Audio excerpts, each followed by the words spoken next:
I need Stephanie in here so I can make her sit down. Stephanie, would you come sit down and quit talking?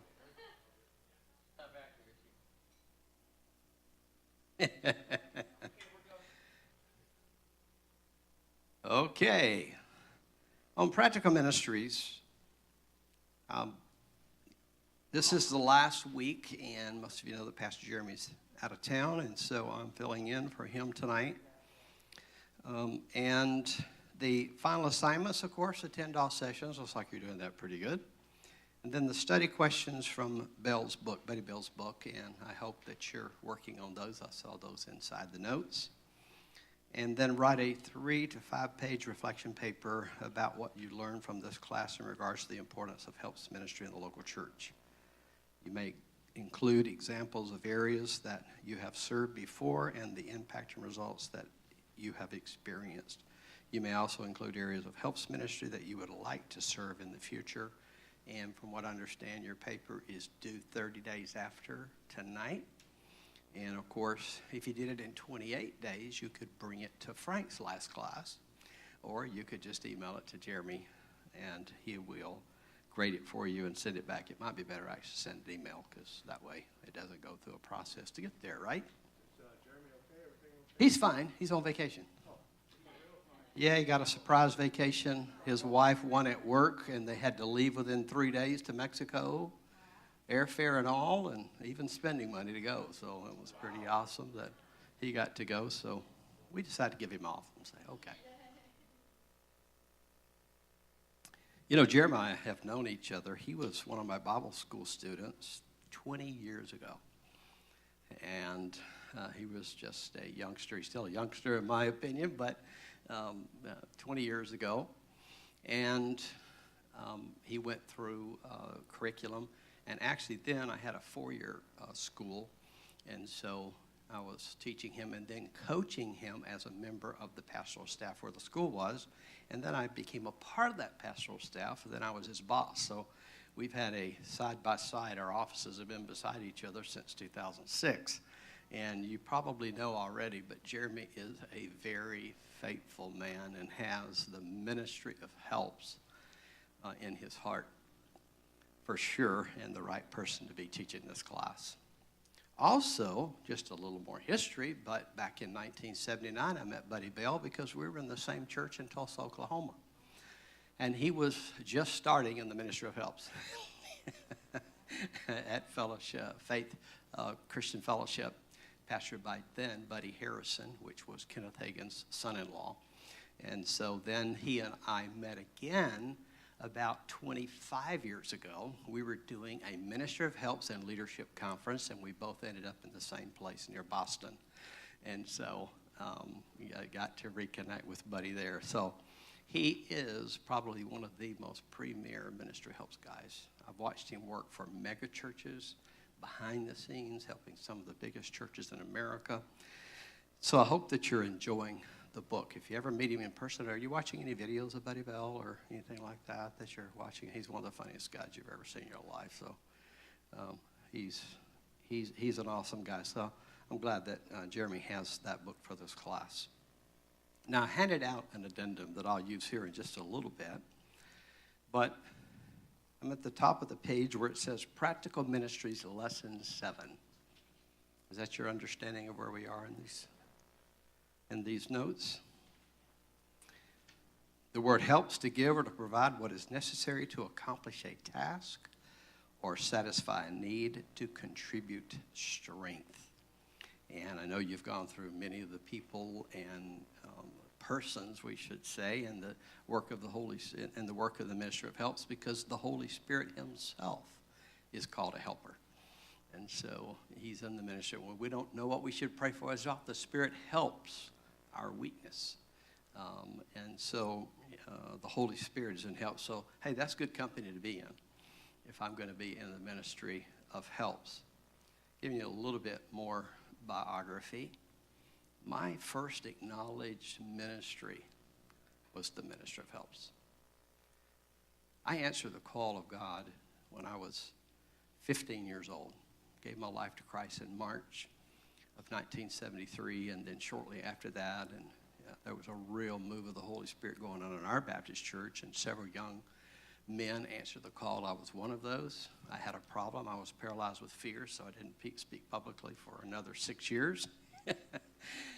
But I worked behind the scenes, serving and helping. Matter of fact, I don't even know why they elected me to be the president of my church's youth group, the president of the Baptist Regional for all of Jefferson County, because I couldn't stand up and speak for anything, but I could work behind the scenes and make meetings happen. And so in that ministry helps. And I went to work for my pastor. And actually, before I even went off to Bible school, Stephanie and I were serving. And some of you heard Stephanie tell her story about how the minister of helps, greeting at a church door, front door, actually started transforming her life because she hated people. Can you imagine Stephanie, my wife, hating people? And she was so withdrawn and so wounded and so hurt. She wasn't opening her heart to anybody in the world. And the pastor said, I need somebody to stand at the front door and help greet people when they come in the door. And she said, when I first started, she said, I thought, I don't want to talk to these people. But before long, it was a God bless you. They are always glad to see her. She was starting to be glad to see them. And, of course, that ministry of helps really opened and paved a way for incredible gifts now that are moving in so many areas. And here's the thing. I'm still in the ministry of helps. I work with the Love Movement, the Association of Pastors and Churches here, and I really coordinate so much of what's going on and serve behind the scenes to help the ministries be successful and other churches be successful and other ministries be successful. I'm still in the ministry of helps, so it's not like, okay, well, I'm in the ministry of helps till I grow up. And then one day I'll be over the ministry of helps. Because Jesus said, if you want to be great in the kingdom of God, be servant. And so when somebody treats you like a servant, then just be so happy. Say, man, it's working. It's working. Because I want to be great in the kingdom of God. And then Jesus had to kind of add the insult to the end of that. You know, it's okay, we're going to be great. Because I grew up in a culture of Bible school where a lot of guys were willing to be servants to get to the top. But Jesus didn't say, if you'll serve, then one day you'll be great. He said, the greatest you'll ever be is when you are serving. And wouldn't the kingdom be a lot better if we just had a lot more leaders who were servant leaders? So here's where Jesus gave the punch. He said, for even the Son of Man, talking about himself, didn't come to be ministered to, but to give his life as a ransom for all. In other words, he showed us what servant leadership is about. And think about in Jesus' lifetime, as you study through Matthew, Mark, Luke, and John, what did he do for himself? Everything he did was for others. I mean, he was grieving over his cousin, John the Baptist, who had died. He went out the desert to be alone, and the multitudes came to him, and he healed them all. He put his grief aside, his need to grieve aside, to minister to others. And so that's what servant leadership is. So when we talk about the ministry of helps, we really want to move things forward, and we're okay with being treated servants because that's actually our goal. That is being the greatest of all. Number one, no one, I'm assuming should say no one, can do it alone. Which means then that you need to recruit more helps ministers. Recruiting is a part of your job description. Recruit really is to strengthen or supply with new members within whatever part of the organization, part of the church that you might be in. And personal recruiting works best. A pastor up in the Midwest said it best, and his church has about 6,000 members, and they have 2,400 adult volunteers. And he said shoulder tapping is still the best way. Tapping shoulders and asking people to join your team. Now, in our team meeting, even today, Daniel brought up a very good point, which we use this terminology in our organization already. But he said, we really don't need to call it recruiting. He said, we need to call it discovery. Now, part of our growth plan is a discovery. which is helping people find what their spiritual gifts are and then match them with where their spiritual gifts are. So helping discover people. You know, I've worked with staff members who said, well, you know, the reason they don't get other people involved, I just don't want to bother them. But if you see it as discovery, I want to help a person discover what they have and let them use it for God. I'm actually doing them a favor by getting them involved and getting other people involved. I know you studied the Moses model, and he had this idea, in which, by the way, you might know this, but Jethro was there with him that day. You remember that story in Exodus 18? Jethro was there, but why was Jethro there? Read the context. He brought Zipporah and the two boys back because Moses had been so busy at work, he didn't have time for the family. So Daddy-in-law says, I'm going to go to Moses' work today, and I'm going to see what his work involves. He watches him, how he sits from morning till night, and if anybody has an issue, they have to ask Moses. He found out right away, I know why this guy isn't getting because he needs to delegate. He needs to get other people involved. And that's where the Lord gave him a plan. Now, I don't know how many of you will be pastors, but Moses' plan, the plan that Jethro gave, and he said, now ask God, if God tells you to do it, do it. So then God affirmed Jethro's plan. That plan will work for a church of several million. Now, if your church grows beyond that, then you may need another plan. But 1 out of every 10 people leading. That was the plan. Share the leadership load. And so getting other people involved, whether you call it recruiting, you call it discovery. I like that discovery. I like what Daniel said today. That discovery, because I want to help people discover what they have. What's in them. How can God use them? There also needs to be some kind of vetting process or check people out. 1 Thessalonians chapter 5, verse 12, and we beseech you, brethren, to know them that labor among you and that are over you in the Lord and admonish you.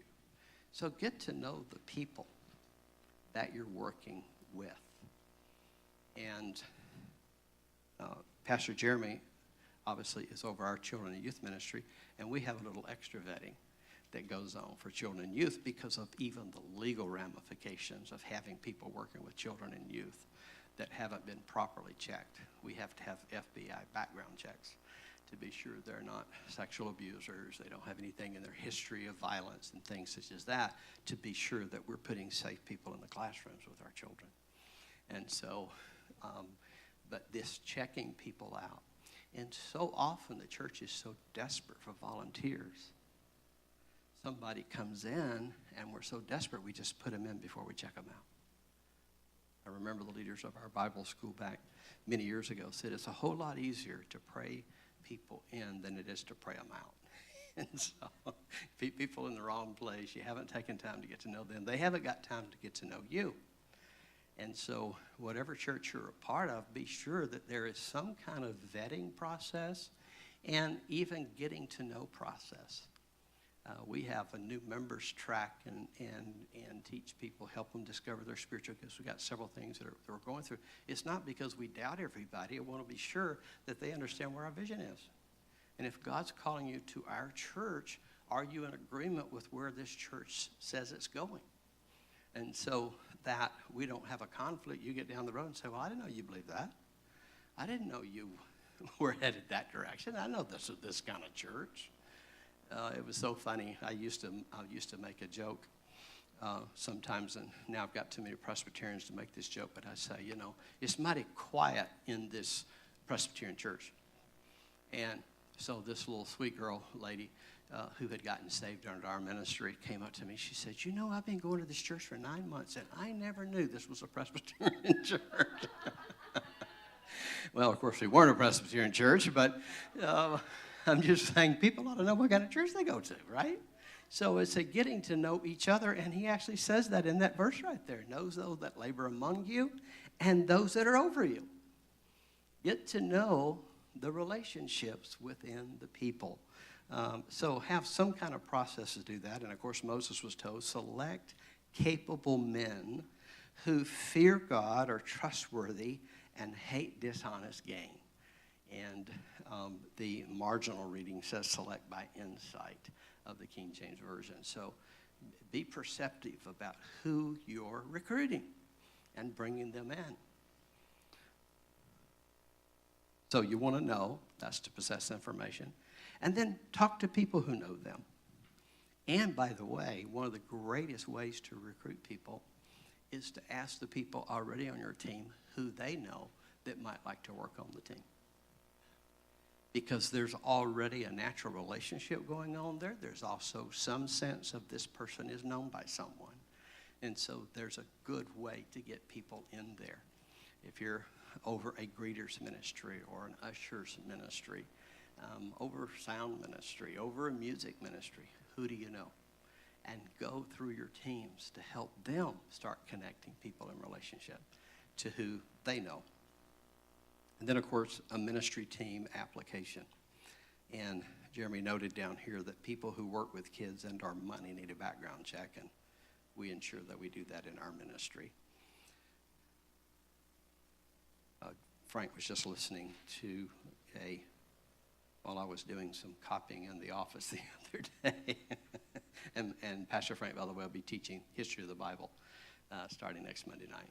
You're actually going to love that. It's going to give you so much Bible knowledge about the tool you have to study. But he was listening because he's also over our risk management to be sure that we keep our organization safe and we keep our people safe, but we also keep it legal. And so about sexual abuse.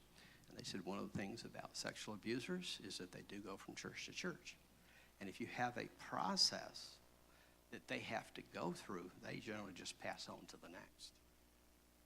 And so having that vetting process and having that application process, and for us, the FBI check and fingerprinting check that goes on with that. And they have services that actually do that. And we pay for it because we want to be sure that our children are safe.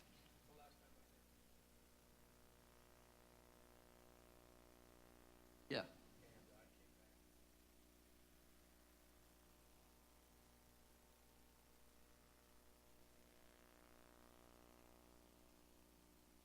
Were they profiling?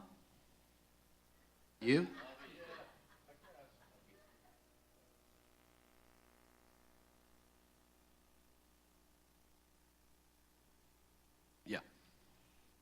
Yeah, for sure. Well, and you will also see something here in this pattern, like the checking out is a different step. We go through a 4 thing that we repeat all the time to our team leaders and to our pastoral staff. Recruit, train, mobilize, and meaningfully appreciate.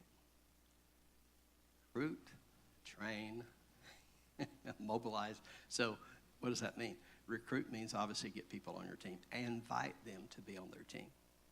And I've actually said sometimes it's not just will you come and be on my team. It might be, why don't you come to a training we're having to hear what we're doing, like in small group ministry. I might say, hey, we're having a small group training. I'd love for you to come and see if this is something you'd be interested in. Because sometimes people say no because they actually don't believe they can do what you're asking them to do. So if you invite them to a training or a meeting where they can find out who's on this team and what this team is about, that might be easier to get them involved. But there has to be training that follows the asking them to be on the team. And I would say, how many of you have noticed in the fast food restaurants we're suffering a little bit with employees?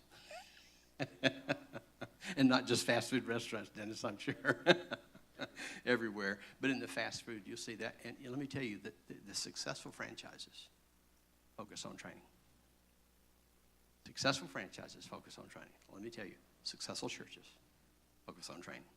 Because we have to train our people. We cannot correct where we have not instructed. We can get mad because people aren't doing it the way we envisioned they should do it. But if they haven't been told to do it that way, we can't correct them. Say, well, you messed up. There is no standard on whereby I can even correct. So having a training system really helps. It helps actually nip it in the bud early so that I'm not putting incapable people in their places. But also, it helps to now have a standard to say whereby I can correct. So now here's kind of what we agreed upon, or here's where we were going with that. So this bringing people in is step one, but number two is training. Then, of course, mobilize. Mobilizing is putting them into the calendar. You're going to work this Sunday, you're going to work the first and third Sunday, you're going to work every Sunday, whatever, putting it into the calendar so that you can let them know when they're doing the work. Going back up here to train, Exodus 18:20. Teach them his decrees and instructions, show them the way they are to live and how they are to behave. The King James Version of that verse 20 says, show them the work they must do. Show them the work. So really, Jethro gave the pastor here, Moses, his job description. Be sure you teach the people the word of God.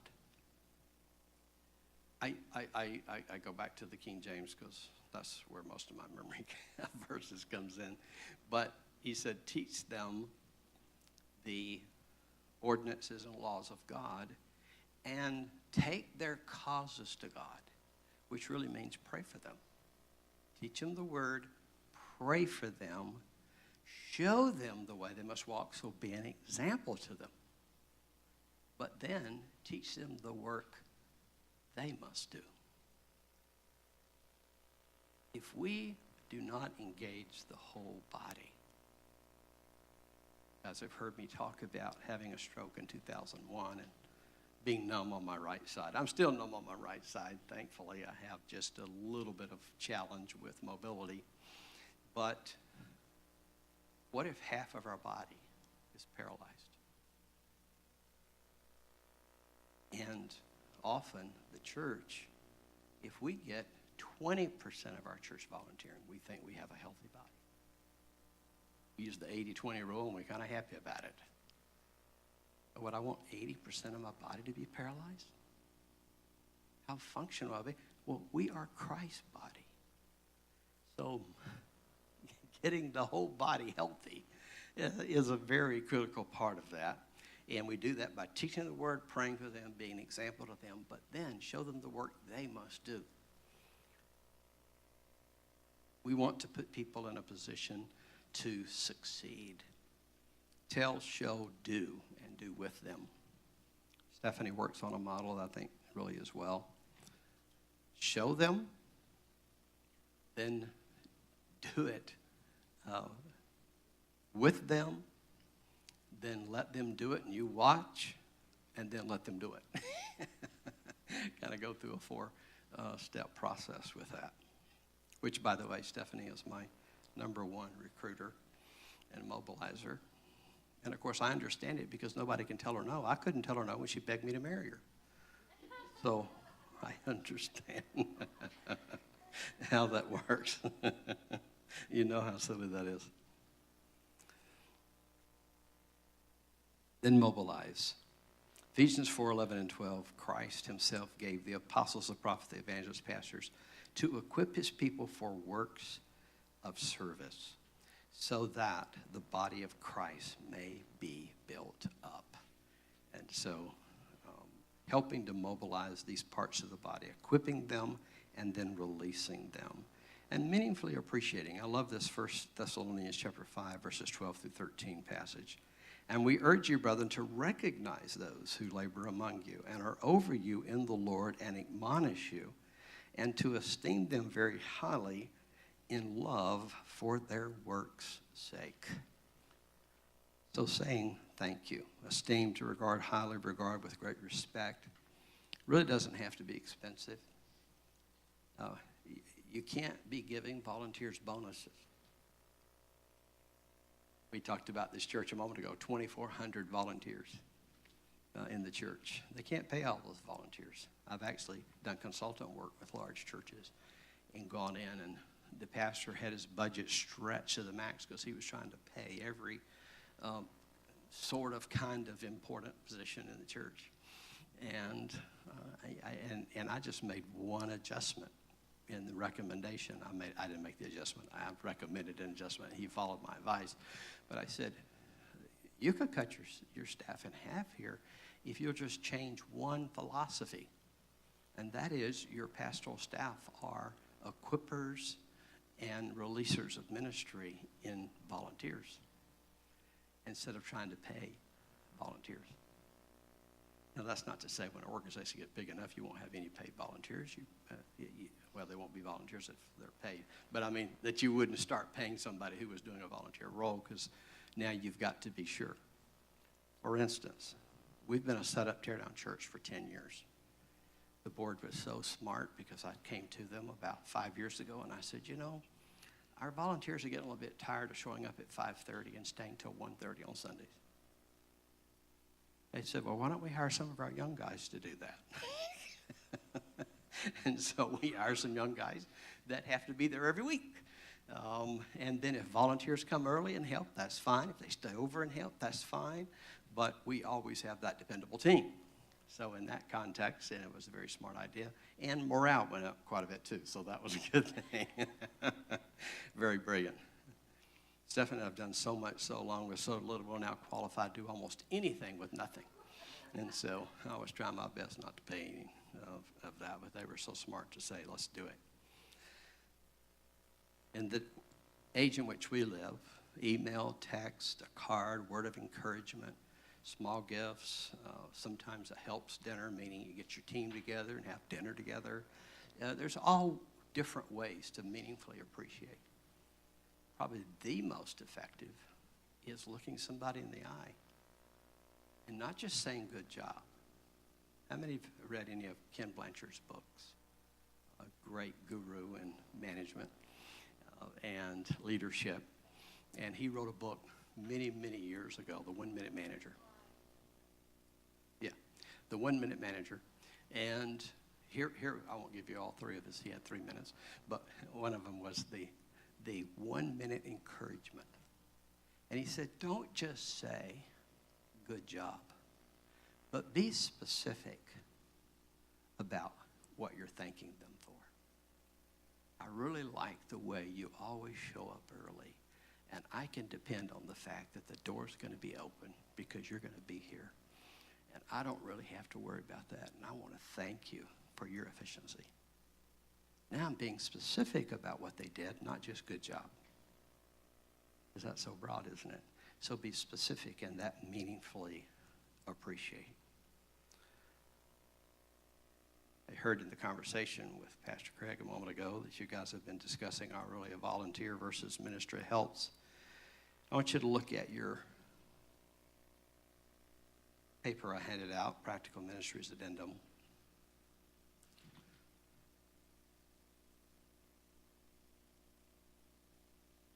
I've just put a few things down here of volunteer versus ministry helps.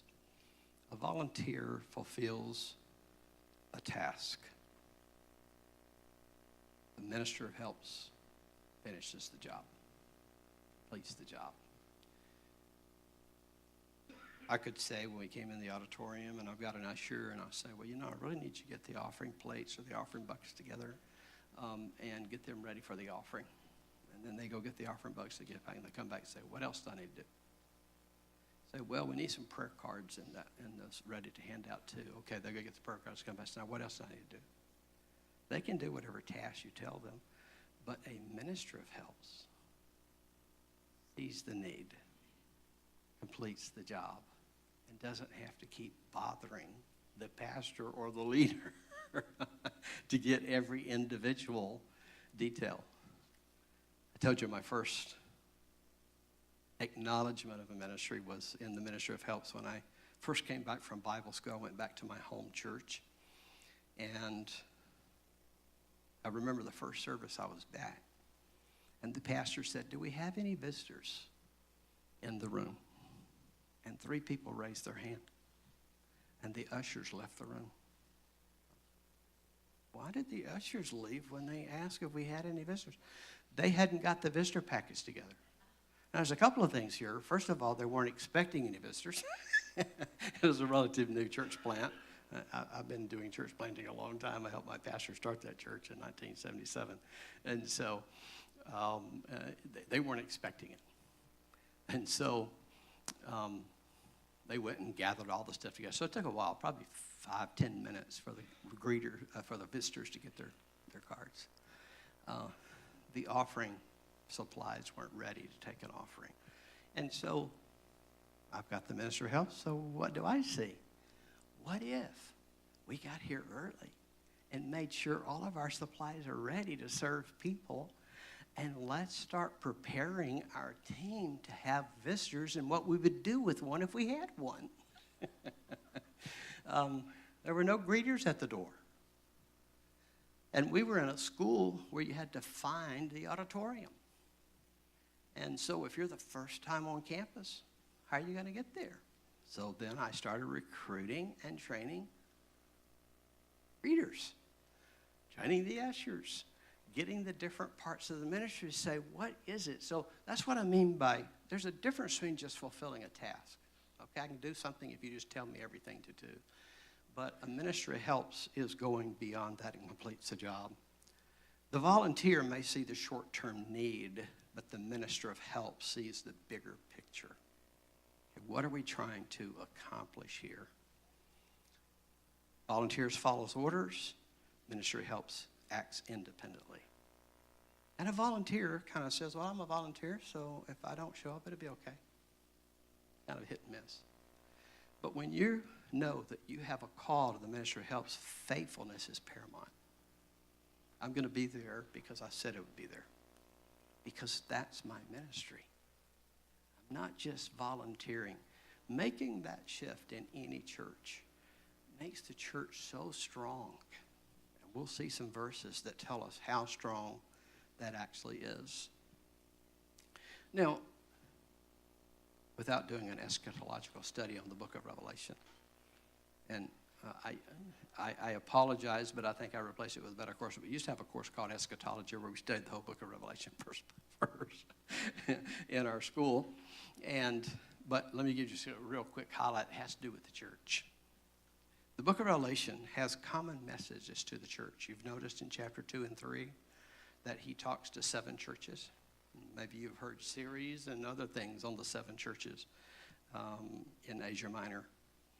All letters were addressed to the messenger of the church. King James uses the word angel. It's a Greek word that means messenger. God's talking to the leader of the church and giving some guidance there. He gave a special message to the overcomer, to all 7 churches, to he that overcomes. So he gives a message, and it's a different message to every church. We're the overcomers, so you can put all the overcomers together and say, here's what happens to an overcomer. This is what he's going to do for an overcomer. He gave a correction and a special blessing. Except for the church at Philadelphia, he didn't give a correction because all he said was good things about this love church. And Philadelphia comes from loving kindness church. Jesus encouraged the one who had ears to hear to listen to what the Spirit is saying. He said that to all 7 churches. Here's what I wanted to get to. He also told them all, I know your works. I know your works. Now listen, that could sound kind of bad, but actually, I think it's good because Jesus knows what you're doing in his church. He's paying attention to the work you're doing. He's paying attention to what you're doing. I know your works. And he says that in Revelation 2, 9, 13, and verse 19. Then in chapter 3, 1, 8, 15. Hebrews 6:10 says, God will not forget your work and labor of love, wherein you have ministered to the saints and do minister. So he put the past you have, but you're also doing it now.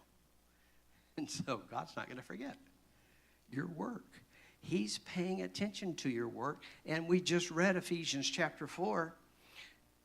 The work is what practical ministries is all about. And what you are being equipped to do. Remember? Equipping the believer for the work of the ministry. that we are called to do the work. So if we're looking around and saying, well, who's going to do that? We are. And the Minister of Health, of course, knows that. You know, I've trained usher teams. And actually, back in the Buddy Bell days when he and I ran into each other, I was teaching seminars very similar to his and had workbooks that I had created and all of this for the different job descriptions for all the ministry of the church and training ushers. But, sometimes ushers see somebody spill something or somebody makes a mess. And I say, well, who's going to clean it up? I say, you are. Well, it's too hot in here. Who's going to adjust the air? You are. Meaning, let's start thinking through what our job is so that we don't have to be told every individual task, because in the ministry of helps, we're actually trying to lighten the load. Story in Exodus chapter 17, just previous to Moses being worn out. We might find out why he was so tired in chapter 17 when we read in 18 that he was working day and night. But they go to the battle in Rephidim.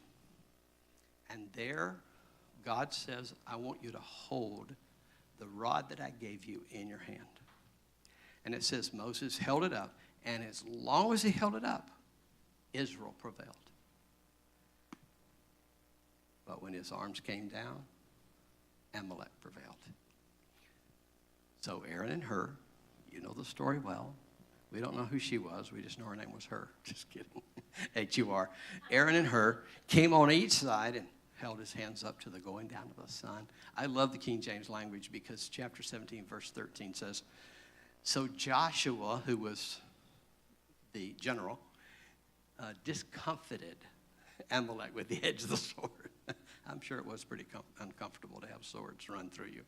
So discomfited them. Well, they won the battle. Well, I see really what happens in churches is that the person who's supposed to be holding the vision up is tired. I like to say Aaron and Hur really represent two very powerful and important ministries in the church, the ministry of helps and the ministry of intercession. Because coming alongside that pastor so that he can keep the vision clear. Without a vision, Proverbs 29:18 says, without a vision, the people perish. And so I've often taught it, so goes your pastor, so goes your life. So be sure that you're holding up the hands of the leader and the leaders of your church, because that really makes an impact on your life and on the effectiveness of the vision, moving it forward. So these are so critical. Now, let's move to this next point here. Faithfulness is required. And you say, well, now, I don't like that word required because it sounds kind of like a law, and I know that we're free from the law and all of that. Well, 1 Corinthians 4:2 says it is required in stewards. And that's a person who's been given an area of responsibility, that he be found faithful. Faithfulness is required. It goes back up to that hit or miss, volunteer versus faithfulness is paramount when I understand. Listen, this is my ministry. I used to quip with my congregation in Alabama quite regularly. I say, God called me here to be at this church, but he called you too. So if I have to be here, you have to be here. Because we're answering the call that God has on our lives individually. Well, that's not to say somebody can't go on vacation or go do something, but when you commit to a role in the church, I had a sweet lady, and she actually was a good teacher. But she got offended at me that I wouldn't give her a Sunday school class. This was in the good old days when Sunday school used to exist. And she said, you just never let me teach Sunday school. And I said, well, her name was Diane. I said, and she was a doctor's wife. I said, Diane, I said, I'm sorry, but you only come once a month, and we have Sunday school every week. I mean, I would love to put you in as a Sunday school teacher, but I need to see that you're committed to being here on a regular basis, since this is a role that requires every week. Now, not all of our ministries require every week. You can be a greeter and do it once a month, I'd love for you to come 4 Sundays a month if you're in town and just greet once a month. But still, if you've got a job that requires every week, you got to be there every week. Faithfulness is required. And so obviously the higher the level of responsibility, the more important faithfulness becomes in what we're doing. Here's some wonderful verses and attributes of a faithful person. Proverbs 11:15 says, a fool speaks everything he knows, but a faithful man keeps secrets. Can you be trusted with your church's secrets? Now, that's not to say that we're covering up sin within the leadership, but that means that we can be trusted with things that are going on, that the whole congregation doesn't need to know. Or our pastor needs a confidant, someone that he can share some pain with. And it's not going to become church news. And so, I've been an executive pastor in 3 different roles. And executive pastor, it can be a challenging role because you know a lot. And people who think they don't have access to the pastor feel like they have access to you, so you hear most all the complaints. And you especially hear all the complaints about the pastor. And then I've had people along the way say, well, really, you'd be a better pastor than he. And so you got to keep secrets, meaning I'm not going to use that as an advantage to get myself ahead because I'm going to be an honorable person to the individual that I'm serving under and being respectful to. Can you keep secrets? Can you tell the truth? A faithful person tells the truth. And actually, Proverbs 14:5 says, a faithful man tells no lies. So keeps the truth. But here's a real blessing. Proverbs 28, verse 20. He or she will abound with blessings. A faithful man, a faithful woman will abound with blessings. Now, I want us to look this verse up in Proverbs chapter 25, and I've got verse 19, but we also need to read verse 13. As one tells us the blessings of a faithful person, and the other tells us of the problems with unfaithfulness.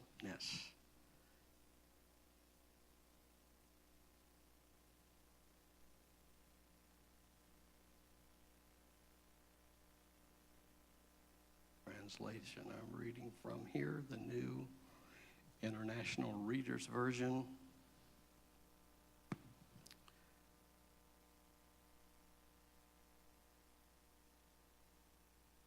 Because the word actually in the Hebrew is the word for faithful. So I want to be sure I use that right word.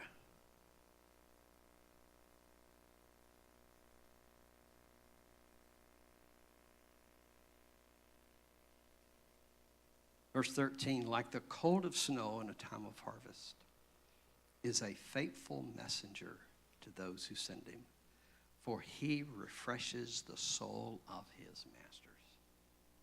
So he's really kind of giving you the picture here. When you work out in the field and you're really thirsty,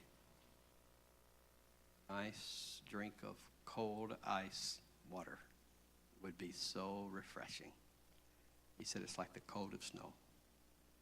It's really refreshing to those you're serving when you're faithful. And what if we had refreshed leaders of our church? Everybody's going to get blessed. But now in verse 19.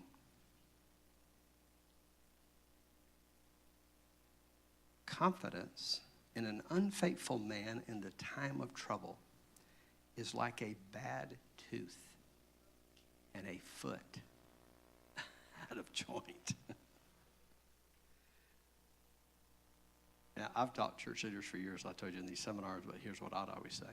I say, Sunday morning is a time of trouble because you got a bunch of people showing up at one time, going in all different directions. We need workers. We need people serving. but confidence in an unfaithful man in that time of trouble. It's going to do two things. Anybody had a broken tooth or a tooth problem ever? Well, it's painful, isn't it? But in a practical terms, what does it do beyond just the pain? It affects your diet. You got to have this bland diet. You got to drink your food. When we have unfaithful people, it affects the spiritual diet that the people are coming to receive. It's going to affect how well we feed the people. That is such an, and you saw that, because I looked through Pastor Jeremy's notes, and you saw that in the feeding of the 5,000. Who fed the 5,000? The disciples did, because Jesus broke the bread and the fishes and gave it to the disciples, and the disciples gave it to the people. And so, no disciples, no distribution. And by the way, how many basketfuls did they take up? How many disciples were there?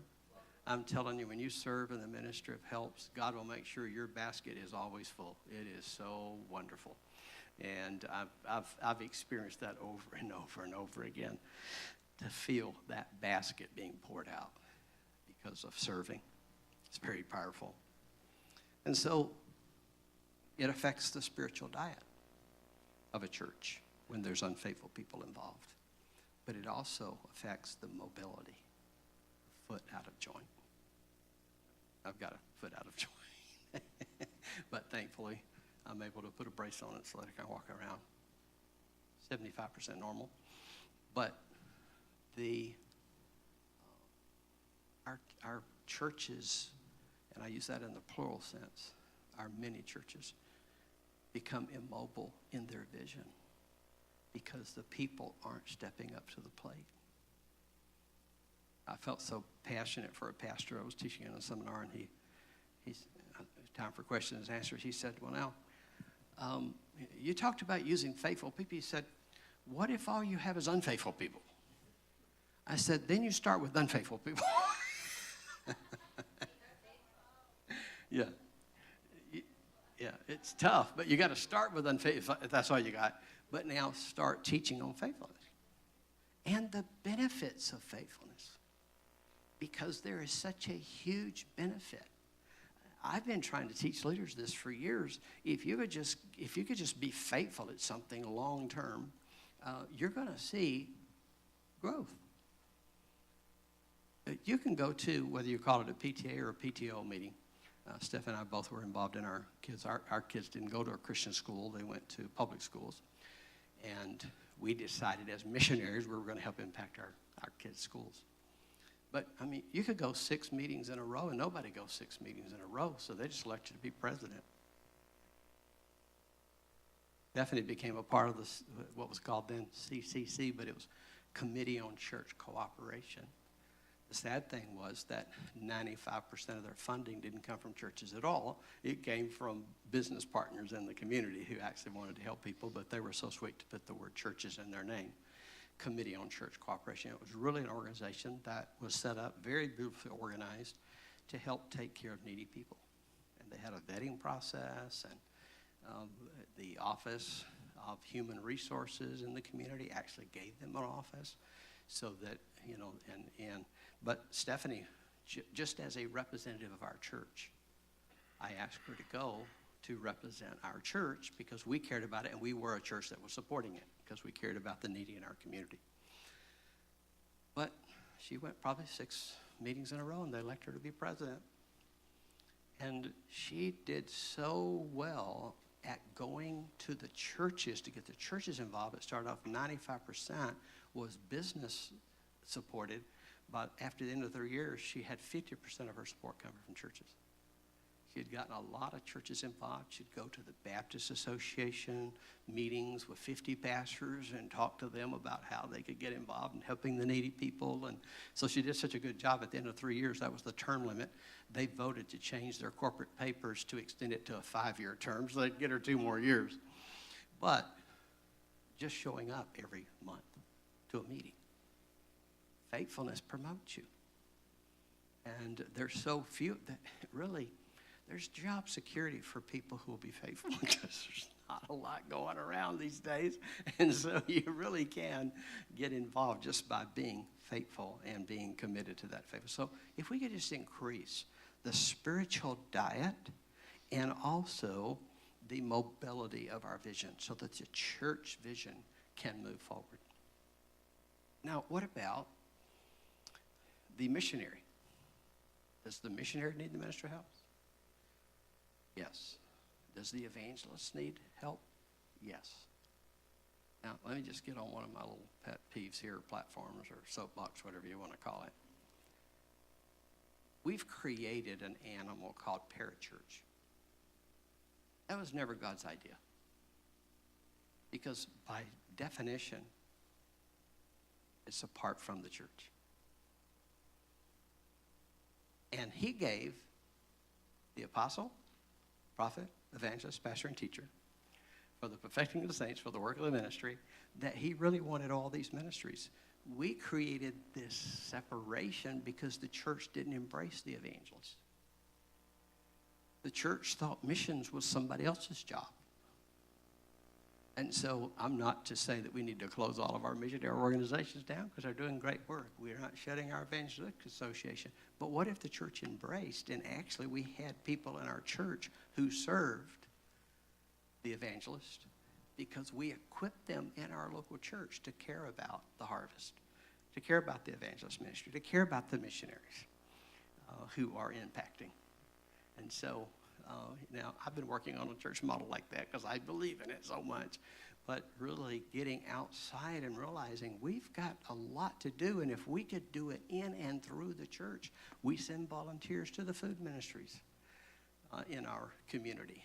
The various ministries, making connections, letting our congregation know what kind of serving opportunities. Why? Because the ministry helps is needed for everything the church is doing. I've got great leaders, educators, who say, well, you know, I really don't have a church like you. I say, you are the church. I have people who have Christian schools who say, well, I'm not really in the ministry like you. I'm just leader of a Christian school. I say, you are a part of the church. If you're a Christian, you're a part of the church. And you might be a marketplace leader, you might be an educator, you might be in the medical world, but you're a ministry. And so let's equip the believer for the work of the ministry. And so that is why this ministry helps is so broad. It's not like, well, we need a few people who have this call. No, it's going to take a lot. Matter of fact, if you've ever read the story in Numbers chapter 3 of God setting up the tabernacle of Moses, at the time, there were only, at first, 5 priests. Aaron and his 4 sons. Then 2 of them got burned with strange fire. So now there's just 3 priests, Aaron and 2 of his sons. But there are about 24,000 Levites whose job it was to serve the priest and the things of the tabernacle. Tabernacle, that's a nice word, isn't it? I mean, we got some wonderful tabernacles in America today. Well, it's just another word for tent. They had a tent that they had to tear down. It was set up, tear down church all the time for them, and for 40 years. So they, thank God, we just been doing it for 10 in our church, but 40 years. Matter of fact, I keep warning my teams. I say, please don't murmur. Do not murmur. It cost Moses 40 years in the wilderness. We don't want to stay here 40 years. Don't say a word and complain about this wilderness. Absolutely. But this tabernacle. So they had a crew that was responsible for setting it up, a crew that was set up for tearing it down, and a crew that was responsible for carrying it. And all the components of it, and all the parts that went along with it. And so they had a lot of helpers. And the ratio was quite phenomenal. 3 priests, 24,000 helpers. And so we need a lot of help.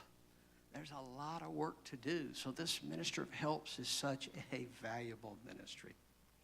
Now I'm going to pause here and ask if there's any reflection on what we've covered just on this page and the 2 preceding pages. Questions? I'm going to have a Q&A time here a little bit later. I don't need anything. At 7 o'clock, we're stopping right here and taking a break.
Check, check, check. Okay. We have a white one.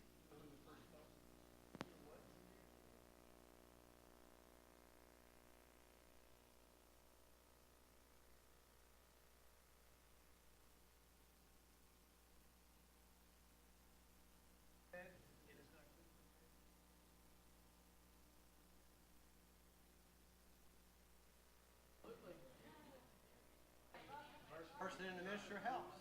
Steve. Yep.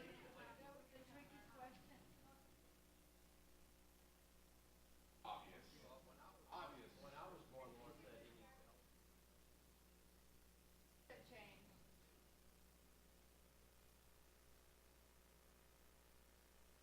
Men need help. They don't know how to ask for it. A lot of help.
think you just kept the camera going, so it's probably taping as we speak. Yeah. Alex was so kind to send a text about questions. Let me give you a context for those questions. When I say a question having to do with anything that has to do with practical ministries, like how does this part of the church work, or how does that part of the church work, or why does the church do this, or I call that practical ministries. It's the rubber meets the road. While you're thinking about those questions, Dennis asked if I just give a little more explanation about parachurch. Different contexts have it, meaning like in the charismatic Pentecostal movement, the healing revivals were during the 50s. And the pastors became so jealous of the evangelists who were having big tents with thousands of people in them, and they had 100 people or less in their church. They were actually filling the tents up because they told their people not to go. But consequently, the movement had to take place outside the church. The same thing happened with John Wesley, though. He was pastoring a church for about 200 people, and the revival started taking place. He had to go out in the field because there were thousands and thousands. They have camp meetings for days with thousands of people. And the church, because of jealousy, hasn't done so well with things they didn't come up with, meaning the pastors, really. The pastors, they didn't come up with it. It must not be God. And so consequently, they have somewhat resisted that. We've also kind of pushed that, and we have it going on here in the valley that's changing, and I'm so happy about it. But the parachurch food ministries, that they had to open up because the church wasn't feeding the poor. And so the needs are there, and so people set up 501c3s, which are totally legal, and it's wonderful to be able to do that. What I've been working on is getting churches involved in these 501c3s so they can send volunteers, they can send money, they can make it a part of their regular monthly support. That it's a great way, because these organizations are better set up than I am to actually vet who's getting the services to make sure nobody's abusing the system. So I'm not against the 501c3s or the parachurch, but let's be sure that we don't think they're not the church, and that the church embraces what they're doing and helps supply what they're doing and send volunteers to what they're doing and work with that. And I don't know, Dennis, if I'm even touching on what you're asking about, but yeah. And so really it's getting this holistic view that the church is inside and outside the four walls of what we call the church. It's really being the body, isn't it, rather than just being a building. And something that I keep and have been repeating, and it's not just to keep my troops inspired because we don't have a building. It's because I really believe it. The building is going to be a tool, but the building isn't the church. The church is people. And so being sure that we continue to be the church. I was talking to a leader who I said, we're really trying to be faithful to the Great Commission. And that's what we've been focused on for you. And this leader said to me, well, that's an interesting concept. Like, well, that's not what we're doing in our church, but I think that's a good concept that you've got going. It's like, I don't know how to have another concept if the leader of our church said, go, make disciples of all nations, baptize them, teach them to make disciples, all of those things. This is the plan. And so let's be sure that we incorporate that and embrace, because there is, Dennis, as you well know, a lot of need. The statistics that they give are 1 out of 6 or 1 out of 7 children are at risk of not having enough food in the Coachella Valley. See, we don't see those in a lot of our neighborhoods. Wow. But I've been to the neighborhoods. So you see the great need. And so church needs to care and show they care. And really, the church can do it more effectively because they got the volunteers, they got the passion, they got the love. Let's go do it and be the church. Alex.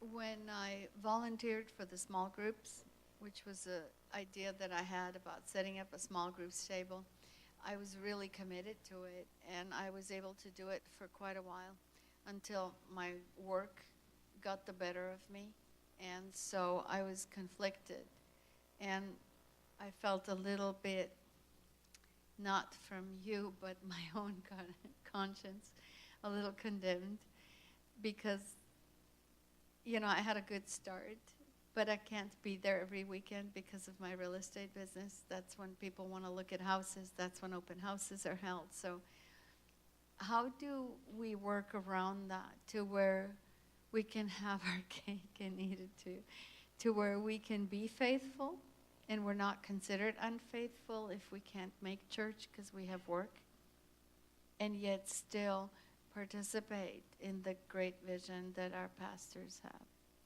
Oh, and I'll give you a specific answer to your particular situation. You just happen to be here every Monday night helping this vision keep going forward by doing all that you do. That's synergy, which is a big part of this vision. So that's critical. But I don't consider a person unfaithful when they have work to a particular ministry. I also don't consider someone who has family, meaning that I've got a family person I've got to take care of in your context again. So what I'm talking about is people who say, I had a dear mom come up to me after I was preaching on grace through faith and not by works. And I just used the example. I said, if you don't show up at church next week, that doesn't mean God's not going to like you, and now you're going to be out of favor with him, you're going to lose your salvation. So she came up with it. She brought a little teenager. She said, I'm so glad you said that for him to hear, because I want you to tell him it's okay for us to go to the beach instead of go to church. And I said, well, first of all, I'm not going to tell you that, and you totally misunderstood what I said today. And I said, he's got a hunger for God. You better make sure it gets filled. I told her later, apart from her son, you're going to regret it. You take him to the beach instead of church. So I'm talking about people who just lay out of church when we talk about faithfulness, but not at all, because they have other obligations. They have to attend to those obligations, their ministry, their job.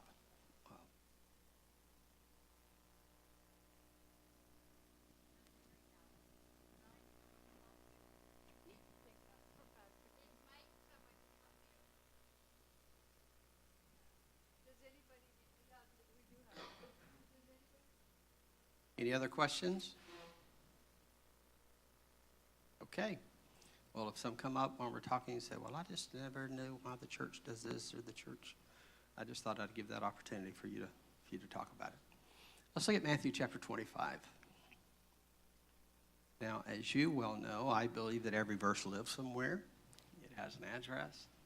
And the context of Matthew 25 is really Jesus' teaching on end times, because the disciples started a question with him: what is going to be the end? What are signs of your coming? And all of chapter 24, and then he gets into chapter 25, the story of the 10 virgins that he's just ended at the first part of 25, which, by the way, see, I told you I wasn't going to get into the eschatology teaching, but I'll give you this little hint when you read 24 and 25. They wanted to know when. And Jesus told them 5 times in chapter 24, I'm not going to tell you. I'm not going to tell you. I'm not going to tell you. No one's going to know. And I'm not going to tell you. But a master teacher, he changes the question, because he knew the question wasn't when.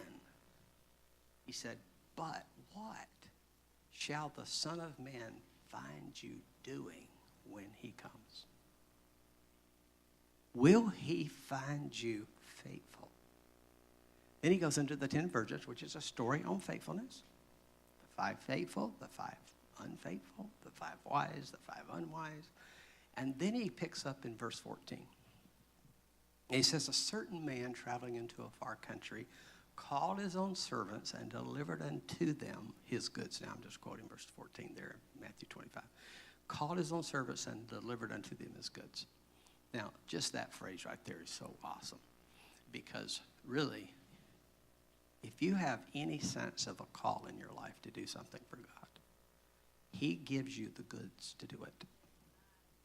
He called his own servants, delivered unto them his goods. Now, I'm about to help you with this passage to find where you fit and how actually to be effective in growing into what God has for you. Because really, gifts and callings are always hand in hand. Delivered unto them goods because it goes with the calling. And really, all you have to do is know one or the other. In other words, like in my instance, I knew I was called to the ministry, but I was paralyzed about public speaking, so I didn't believe I had any gifts for public speaking. But I had a call. But guess what? He called his own servants and delivered to them his goods. So I had to start believing I had the goods if I had the call. But you say, well, now, I'm not really aware of a call, but I know I got some gifts. Well, guess what? Use those gifts, and it'll just run right into your call.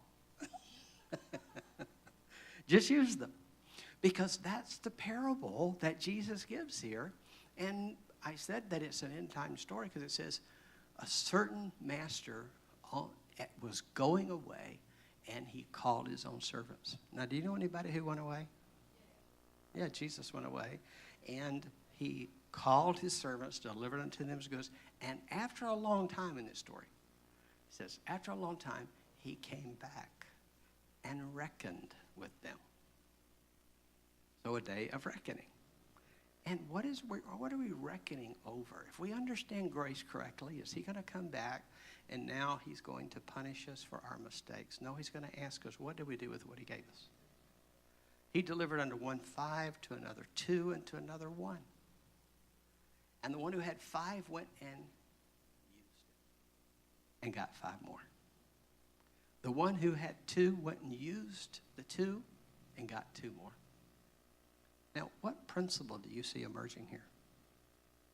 When you use it, it doubles. When you use it, it doubles. And if you got 2, it's now 4, but it is twice what it was. If you had 5, it's twice what it was. It's 10, but it's double.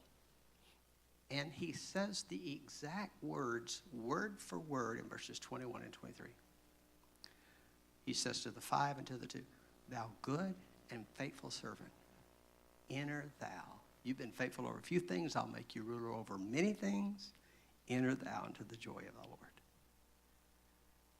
What he commended them for was their faithfulness, not for how much they produced. I'm not going to be held responsible for what God gave Billy Graham. He's only going to reckon with me what he gave me. And by the way, I can only be me, so I can't be Billy Graham. So what has he given you? And are you being faithful with what he gave you? That's the story. And when we're faithful, we use it, it doubles, and what happens is it starts growing into what you are to be, being faithful. Like me starting off being faithful, the only thing that my church really had for the teaching contest, because my pastor back in the good old days, you know, I said the good old days, back then you got to preach for 90 minutes. Now, I was a little paralyzed about that, so I was so glad I didn't have the preaching duties. But we had Sunday morning service, Sunday night service, Thursday night service, and he preached all 3. And so as a team member, we did have what we called back then neighborhood Bible fellowships. So today we call it small groups. So, but we didn't do small group conversation. We usually had a teacher who went and set up in a home and taught the small group. And so my context was to go teach in as many of these as I could. And so Steph and I had 4, and we had 2 children. Chris, when we first started serving at that church, was 3, and our daughter Leah was 1. And this was the day before seat belts, but I had a 1980 Pinto. Moonroof. Pretty cool. But 2-door. So I put my little lectern in the back seat. And the kids sat on it or climbed on it or whatever they needed to do to get there. And we took them to the Bible study. And sometimes I'd have as many as 4 weeks. Set the platform, set the lectern up, teach, answer questions, go home. Teach. But guess what I'm doing? I'm being faithful with what I have to do. Nobody was inviting me to a big stage. Nobody was asking me to talk to hundreds of people, even 100 people. But being faithful to do what's at hand to do. So then, of course, what is God doing? He's developing the teaching gift. He's doubling it because I'm being faithful to it. I had a young lady who came to me and said, I really feel like I'm supposed to have a ministry, and it was very similar to what the rescue missions do. And I felt like the Lord's calling me to help people and reach out to them and take young moms in and help them and build a home for them. I said, well, why don't you do this? Why don't you go work at the rescue mission? And you serve there and see, first of all, if that's your real calling. But what am I really telling her? Serve where the door is open right now, because this is a single mom that doesn't have $1 million to build a home for mothers who have little babies. But she can go serve for somebody who is. And then, of course, if it doubles, and it doubles, and it doubles, it'll grow right into what God's called her to do. Maybe you've heard the seed sowing principle. Seed sowing principle is really a 100-fold return. He talked about in Mark chapter 4, the sower sows the word and the good ground. We won't go through all the background, but you get to the last, the good ground in verse 20. And he said, and the good ground produces 30, 60, 100-fold. 100 times. That word fold really means times, 100 times. And we might think, here's the big thing, and am I ever going to get to the big thing? Here's what sowing a seed does. Is you just have to start 100 times smaller. Just start 100 times smaller. But be faithful, because he said, if you're faithful over a few things, I will make you ruler over many things. And so being faithful, and Ecclesiastes 9, verse 10, Solomon writes, it says, whatever your hand finds to do it with all your might, because there is no work in the grave. And so get her done. Get her done now. Find out what's at hand to do. Do what's at hand to do. And so starting small, it's not, well, I'm called to a global ministry. Have you taken a mission trip yet? So maybe you need to be exposed to some people who are doing global ministry. So go serve. That servanthood is one of the best ways to get there, because you're going to be able to serve in the context where you believe God's calling you. And you may start serving there and you realize, you know what, my job is ministry helps in serving, and really I'm not supposed to be that person on the platform. Which is okay, because the best thing that could happen to you is for you to find out where you're supposed to be. But you probably won't find that out sitting on your blessed assurance. We used to sing a song in the Baptist church, Standing on the Promises. And I remember our ministry music said, I don't know how we can see this, standing on the promises, sitting on the premises. Because we usually sit down for half our songs. We said, we got to stand up and sing this song if we're going to stand on the promise. Well, listen, if we're going to, this is the moral of Jesus' story, is use it, it doubles. So whatever he's given you, be sure you're using that. He gave you a call, then you have to step out by faith and say, well, if he called me, I know I got the goods.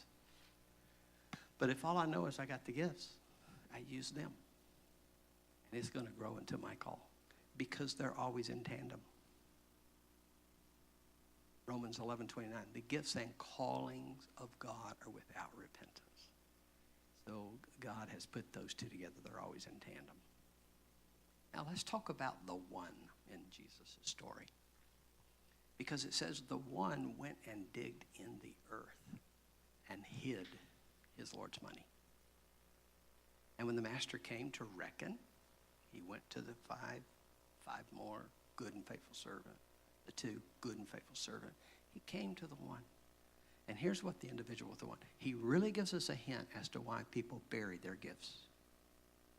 Why they bury their talents. He said, I was afraid. Because I know that you're hard to please. And that you reap where you don't sow. He had a twisted view of his master. He thought he was a taskmaster. Is it true that he reaps where he doesn't sow? Duh, where'd he get the one? He had already sown one into him. And he buried it. So fear is the reason people bury it. And many of you, which by the way in your papers for pastoral letters, I think 90% of you cover Titus. So far, a couple done Timothy, which is wonderful. But Timothy was a little timid. And 2 Timothy chapter 1, verse 7, God has not given you a spirit of fear. And that word fear is actually the word for timidity. God has not given you the spirit of timidity, but a spirit of power, love, and a sound mind. To keep from bearing. In other words, I had to take, I answered the call I told you at 15.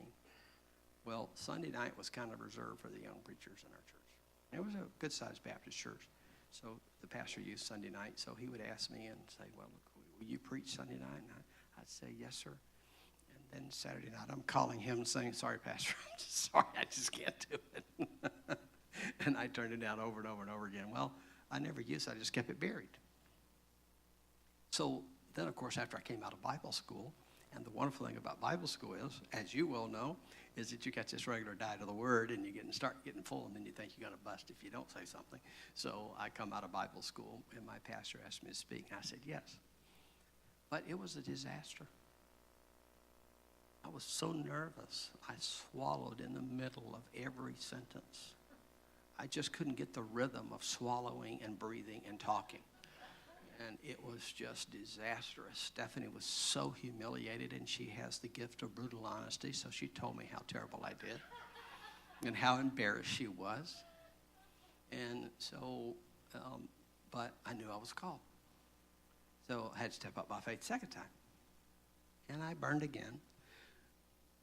You've heard me say this before, but I was the first person to believe I was called. Stephanie started believing it after about my fourth or fifth sermon. She was really doubting in those first two sermons. But I'm saying, you got to use it. Because fear will make you bury it. You have to step out. Because if you'll step out and be faithful to it, it'll start growing. It'll multiply. It'll grow right into your ministry. That is such a beautiful, beautiful passage and parable that Jesus gave us. Now, any questions or comments about that segment? Who's going home to get it out of the ground?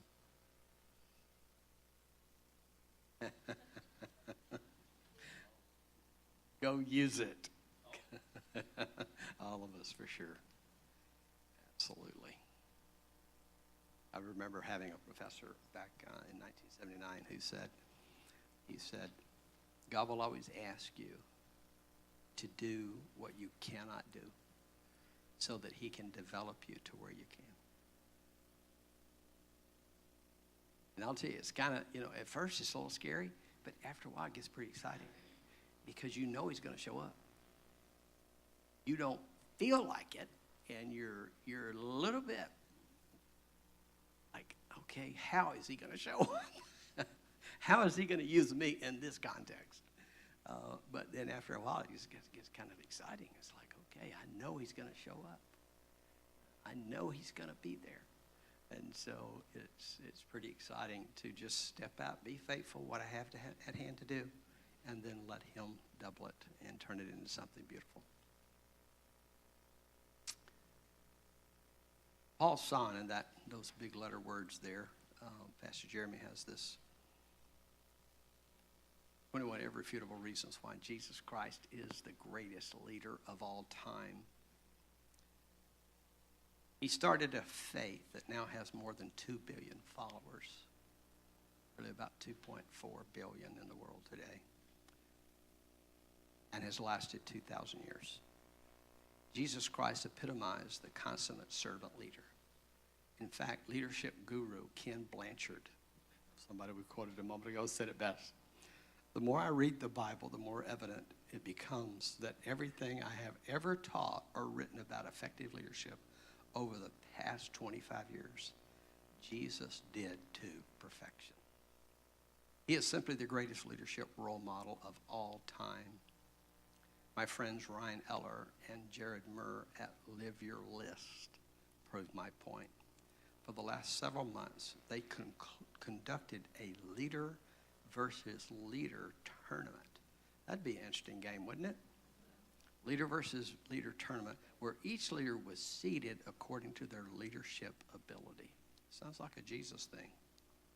Because those who get 5, those who got 2, and those who got 1 was according to their ability.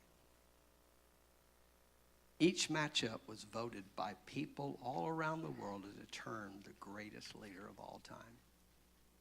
As expected, Jesus Christ emerged victorious. In the classic John Maxwell fashion, here are 21 irrefutable reasons why Jesus Christ is the greatest leader of all time. Has anybody here read John Maxwell books? John Maxwell, of course, spent several years pastoring. Matter of fact, he even pastored in San Diego. Had a mega church, and then he became so effective in leadership training and really started a side business on leadership training to the secular world that he moved his whole ministry. So effective of a leader, he moved it to Atlanta, Georgia, because Atlanta, Georgia is the largest airport in the country, and you can go one stop to most of the country. So when you have a national ministry, it kind of helps take those little lags out wherever you go. You can do the same thing from LA, but I'm not sure I'd want to live in LA. So anyway, he moves, but he was so effective that 90% of his employees moved to Atlanta with his leadership ministry. And so for a little while, I was a little bit bothered about that because it seemed like he went to the secular world, and it's like, okay, well, now where's your church leadership deal? And why aren't you in the church anymore? And just recently, last summer, we were in a conference in Birmingham at a church there, Church of the Highlands, which is one of the largest churches in America. And Maxwell was there, and he's really kind of partnered with that pastor. But he shared, and I'll tell you, he had us all in tears, because the whole church conference was about helping to use your church to win the lost by inviting people to your church, being sure you have a culture of a church that people can be saved. And like in our local church, we always give an altar call. We always make it available. We always have people pray prayers. We want to be sure everybody knows how to be saved. That way, if somebody unsaved comes in, they get saved. And they say that 48% of people who are invited to go to church will say yes if they're invited by a friend. So then we go through this conference for 3 days. And then John, final speaker, he said, man, he said, I've been sitting in this conference, pretty awesome. But he said, what are we going to do about that other 52% that won't come to a church if they're invited? He said, I've been called to reach the other 52. He said, I build relationships with CEOs of companies and business leaders. And he said, it takes a long time to lead them to Christ because I have to gain their trust.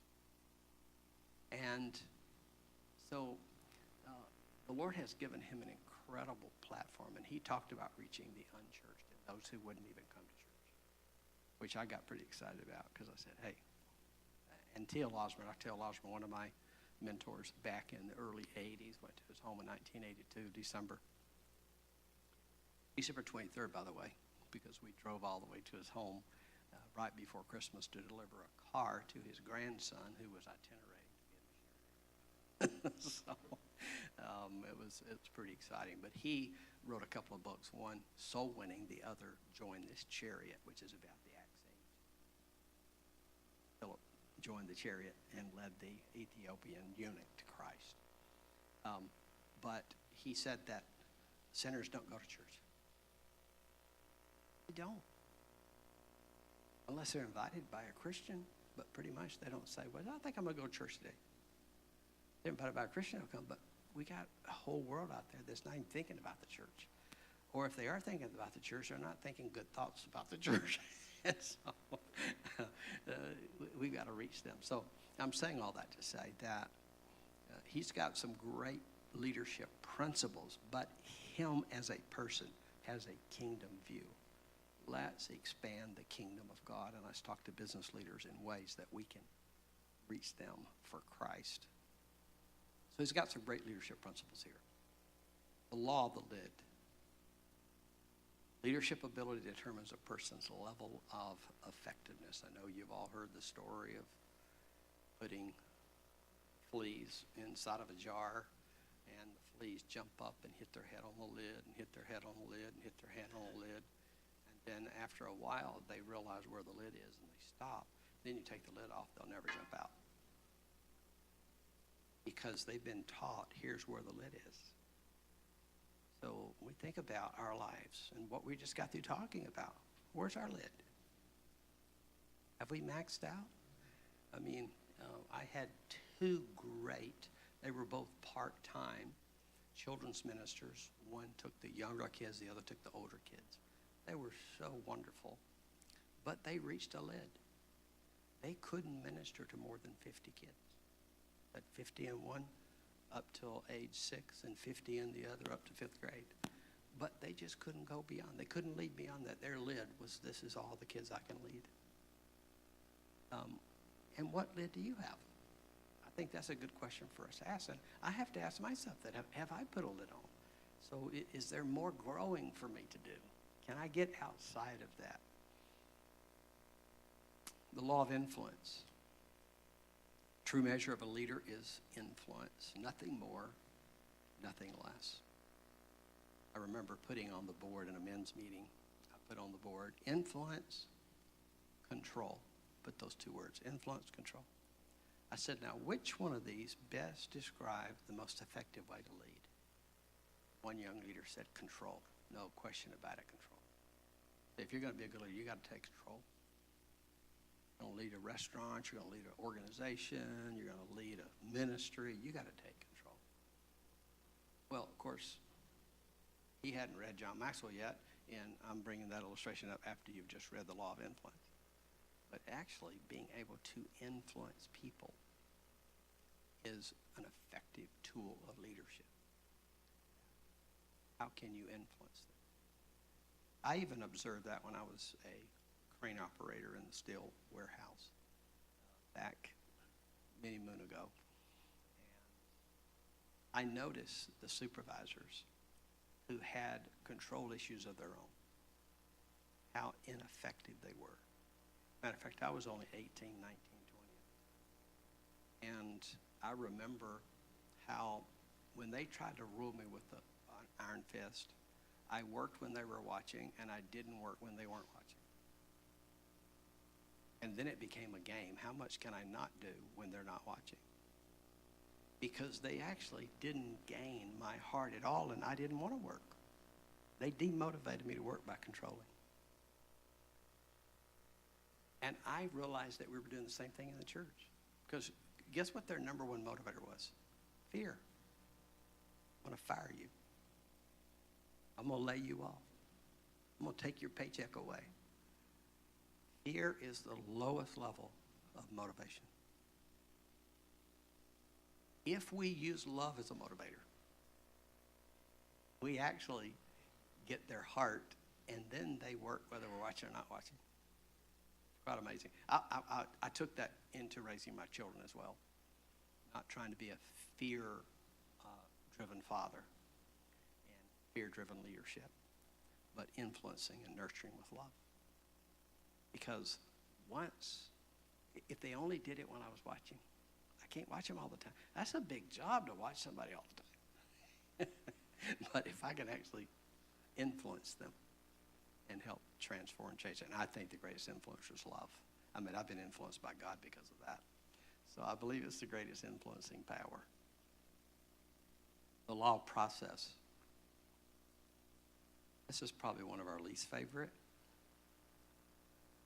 While we were on vacation in Mexico, I don't know if you go to Mexico for different things, and if you travel at all, you know, there's long lines in the airport, there's long lines in customs, there's long lines at just about everything you do at places. So I told Stephanie, I said, well, here's your verse for the week.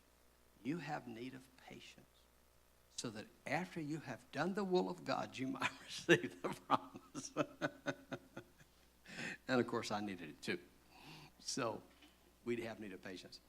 I was talking to a group of pastors up in Steamboat, California. I was invited to be a speaker there to some pastors. And I talked to them about this idea of process. Because I said the church can become so event-oriented. And at that time, this was probably about 15 years ago, so I don't know how many, about 25 years or more in ministry by that time. And so I gave them about 10 events that were quite significant in my life. Getting saved, being filled with the Holy Spirit, being called to the ministry, marrying Stephanie, starting a church, and I summarized about 30 years of my adult life in 5 minutes with 10 points. I said, there's the events. Pretty much. Those are significant events. But I said, every one of them were either the end of a process or the beginning of a process. I said, we get so focused on wanting to have the event or getting the thing we want to happen. We want that big event, but it's always the end of a process or starts a new one. So the law of process, it's going to be a process. Leadership develops daily, not in a day, not in a week, not in a year. It's a constant. I'm still growing in leadership. I'm still studying leadership. I'm studying it on both sides. I'm studying it by watching followers, and I'm studying it by watching leaders to see what's effective, what isn't effective. What wasn't effective about my leadership? What was it that I needed to tweak? So embrace this idea of process because it is a law of leadership. And then the law of navigation. Anyone can steer the ship, but it takes a leader to chart the course. Some of you, I'm sure, have had leadership and management training, maybe in your work or gone to that. And most leadership books are always trying to distinguish between leadership and management. My pastor gave me the best, I thought, illustration of the difference. He said, management is doing things right. So consequently, if you're, he said, for instance, a tank operator, a military tank, a person could be trained on all the gadgets and know exactly how to do everything right. And they can cut a road in the middle of the jungle with a tank. But he said a leader has to get up high and see where the road needs to go. So leaders have to see a little longer. They have to see a little further. They've got to navigate, not just cut paths in the jungle. But they've got to be sure we're here and we're going there and giving guidance. And so that law of leadership, helping chart the course. Even Jesus gave specific directions when he sent out the disciples in Matthew chapter 10. Who they were going to see, what they were to do when they got there. He gave very specific, charted the course, as it were. And he's given us the chart of course, really, hasn't he, in the Great Commission. Jesus taught the value of planning and calculating one's resources too, where in Luke chapter 14, he talked about don't go out and build a building without counting the cost. Don't go to war without asking, how am I to go against 20,000 troops if I only have 10? He said, count the cost. So there's some navigating to do. I remember I was in a doctoral program with 11 guys plus me, so there was 12 of us. And then one was actually the president of the university. He was working on his doctorate as well, so we were in the class together. But one of them, we jokingly say had a devil because he got kicked out of the program because he was the employee of the president. So after he got fired, he no longer came. But we had this wonderful bishop. He was over about 80 churches in England, British bishop. And we were studying strategic planning. In his nice British language, he said, this stuff of strategic planning is a bunch of rubbish. We need to just follow the voice of the Holy Spirit and do what the Lord tells us, and all this strategic planning is ridiculous. This navigating, that type concept. So I said, well, Bishop, I said, what about Noah and the ark? I said, did God give him a strategic plan? What about Moses? Did he give him a plan for the temple, tabernacle? And then I said, now you have a Christian school, don't you?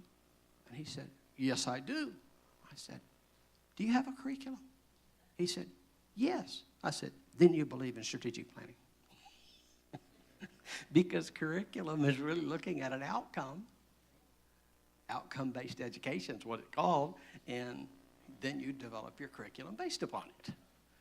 That's why ours is designed in 3 parts: Bible knowledge, practical ministries, and spiritual growth. 8 courses, 8 courses, 8 courses in those 3 topics to say, how can we develop a holistic person that has these components in their life? So this law of navigation is a very critical. And then I like this law of the picture. People do what people see. Jesus taught followers to look like their leader. And giving a picture, I had a leader who actually taught me this many years ago. He said, really, in painting a vision, he said, you got to paint the vision, but then you got to paint the people in it that need to be a part of that picture. Because if people can't see themselves in the picture, then they'll just go look for the picture they belong in. That's really envisioning people is what that's really about. So casting the vision and helping the vision be applicable to where they live in it. So that's a good law, isn't it? Yeah, painting that picture, and I love that imagery as well. And then the law of solid ground. Trust is the foundation of leadership. And so preventing offending others. Jesus himself even paid the tax, the smallest tax. And of course he sent Peter to get the tax money, but I hadn't learned how to do that yet, actually. I had to pay the taxes out of my checking account, but what a brilliant idea. But he paid his taxes, said give honor to whom honor is due. Really not giving anybody room and really building that trust. Let me tell you something about ministry. Whatever context of ministry you're going to have, trust is your greatest thing. Don't violate it. We've just recently come out of pastoral letters, haven't we? And were we sobered by all the qualifications and all the duties and the sobriety of having been called by God with a holy calling, and realizing that really, a preacher in the real world, you're innocent until proven guilty. But when you're a pastor, you're guilty until you're proven innocent. And so what you want to be sure is that you just keep that trust level, and you just shun all appearance of evil, and be sure that you keep that trust, because once you violate the trust, you're just disempowered after that to really help people. Now, every person who doesn't trust you doesn't mean you're not trustworthy. It could be they have trust issues. But what I wanted to be sure is I'm not the trust issue. And if I have hurt a person, to say I'm sorry. which actually adds to the trust. I did that with my children. I wasn't afraid to say I was wrong. And if I spanked them and then I found out later I was wrong about it, I apologize. I said, I'm really sorry. I thought this was the way it was, but it wasn't, and I was wrong.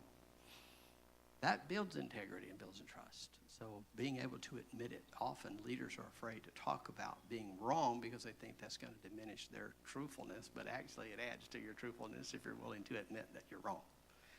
So that's that law of solid ground. Then the law of respect. People naturally follow leaders stronger than themselves. Or we could say people that they respect. John the Baptist acknowledged Jesus' superiority over his own ministry and pointed people to Jesus. The centurion sought out Jesus, and we studied this passage in Matthew 8, knowing his authority over all things. This centurion respected authority. And so this law of respect, I've often taught parents, the greatest gift you can give your children is a respect for authority. Because there is an authority that will stop them. And, I mean, if they have to call out the National Guard, if they have to drop a nuclear bomb on you, not likely going to happen to one of us here, but you understand what I'm saying. There's a force that can stop us. So by teaching respect for authority is such a critical, and modeling a respect for authority. I used to coach Little League baseball, and I'll tell you, Little League parents talk about the law of influence. You can't control those people, but you can influence them. So I would always have a preemptive meeting at the beginning of the season to lay out what our team goals were and what our team behaviors would be. And I would tell them that please don't yell at the umpire. You're going to be teaching your children disrespect for authority. I taught my teams that if we lose by 1 point because of a bad call, it was our fault because we shouldn't have been just 1 point ahead or 1 point behind. It's our responsibility, not somebody else's fault. But giving this respect for authority, this law of respect, and then being respectable as a leader. And we're talking in this leader language because when you enter any area in the ministry helps and you start serving, other people are watching you. They're watching how you behave and how you respect the authorities that you're under. I don't know how many coups we've had in churches. I was a part of the Ministerial Association back in Alabama, where Chris is now in Coleman, Alabama, and I led the Ministerial Association there for a number of years and had a good friend of mine who was a Methodist pastor, and it was the largest Methodist church there and one of the largest churches in the town.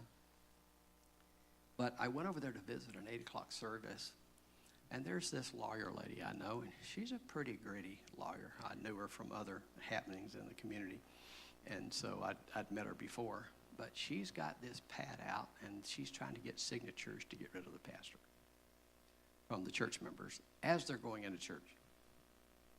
And she's on the pastor's parish relations committee. And so she wasn't doing a very good job on her pastor-parish relationship. But she's trying to get signatures. So I talked to Dan. I said, Dan, what is going on? And he said, well, they just got a riff, and they're not getting what they want. I'm just trying to keep the church on track. And I said, but he had been in ministry at that time a lot longer than I had, because this was probably 25 years ago. I said, I don't understand that. Why do people do that? He said, I just think they don't really have control anywhere else. So they think, well, this is my church. I can have control here. Guess what they're lacking? The law of respect. They don't have respect for leaders and a disrespect for leaders. We can't even hardly teach this verse, but it's a verse in the Bible. I say we can't hardly teach it in this anti-authority world in which we live today. But Hebrews 13:17 says, obey those that have the rule over of you, as those who are bishops of your souls, that they may do it with joy and not with grief, which is unprofitable for you. When you attack your church leaders, it's unprofitable for you. Because now, guess what? They still got to do it. They can do it with joy or do it with grief, but they got to do it. But if they do it with grief, it's going to be unprofitable for you. It's not going to help you. And so be sure that you help them do it with joy, because it's going to be profitable for everybody. This law of respect goes so far in this world of the church life. And then, of course, the law of intuition. Lovett Weems, in his book on church leadership, which is one of the textbooks actually in one of our leadership classes that we'll be teaching next year. But he talked about leadership being part skill, part knowledge, but part art and part intuition. That leadership is not just, okay, give me leadership 1, 2, 3, 4, 5, but there's going to have to be some intuition. Some sense of having a sense of, okay, here's principles that we're going by, here's some guiding principles. Often I try to explain those when people say, well, why did you make that decision? I try to give a good explanation for it, but sometimes just intuition. I remember a pastor who canceled a church fellowship. People just got so angry at it. But he said, I was awakened last night with a violent dream. He said, and I saw children drown in the lake. He said, I'd rather cancel the whole party than to say, I missed something. Now, whether he had the right intuition or not, he was understanding this principle of, I got to lead by intuition. I've got a gut feeling this isn't right. And sometimes intuition can't be explained, and you may not can give all the physical reasons for it. So this intuition is a very critical part of that. Jesus saw the masses and discerned how to reach them. How many times does it say, and Jesus perceived in his spirit? Or Jesus knew in his spirit. So developing that side of your leadership too, and practicing following the inward voice. Because those that are children of God are led by the Spirit of God. And so having that intuition to say, okay, there's something here that I need to be listening to. All the outside evidences don't say this is true, but something in here does. And we do, by the way, because we have the Holy Spirit living in us, we do have inside information. But we might be like Alice in Wonderland. I give myself very good advice, but I very seldom follow it. So this law of intuition actually says, I'm going to listen to my heart. I'm going to listen to what I perceive. This law of intuition is very important. It's 8:05. Let's stop here, and then we'll take questions after the break, and then we'll go back and try to finish this up tonight. And if we leave at 8:59, you won't be offended.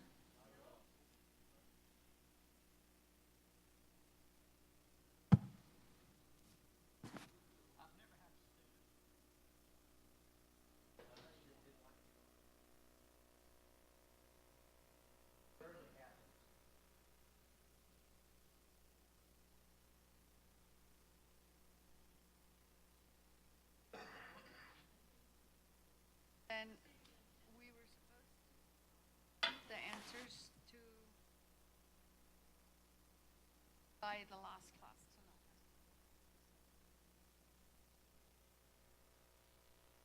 I'll take a stack right here.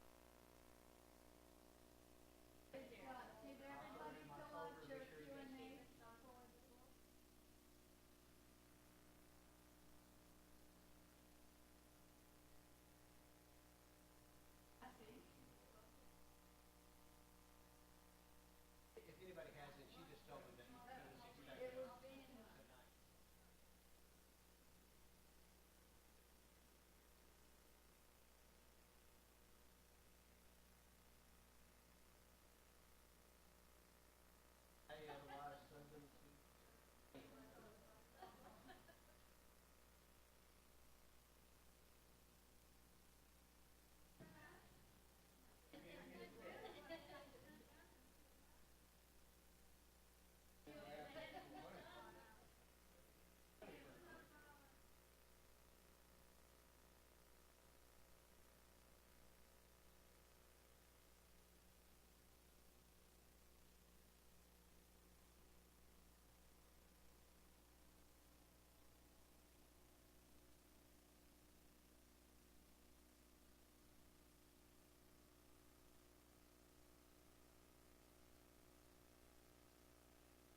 bring it next week and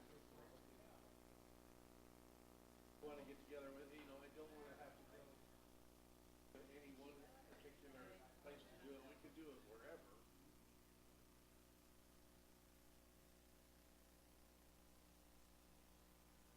I don't know if you saw the cable I had set up. I went back there, but no problem. I'll bring a flyer.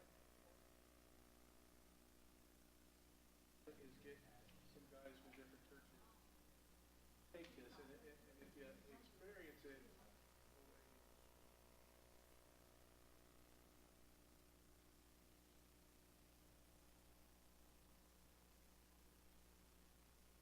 well, it's based on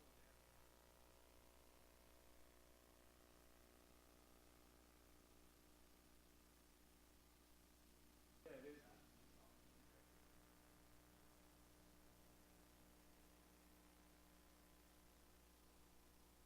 Yeah, well, I knew nothing about it, so.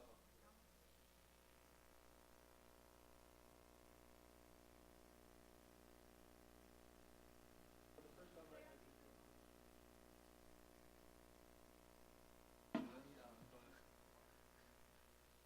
There's 3 books right now, they're coming up for the 4th. And they're like, once a week. Book, it's like 12 lessons.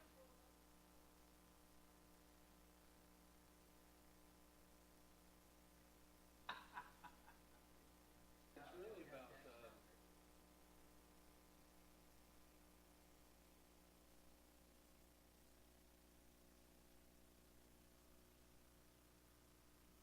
you and you being accountable to me and us being accountable.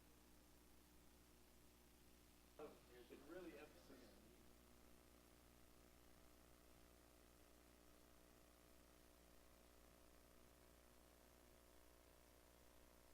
There's memory verse in the first one. With cards.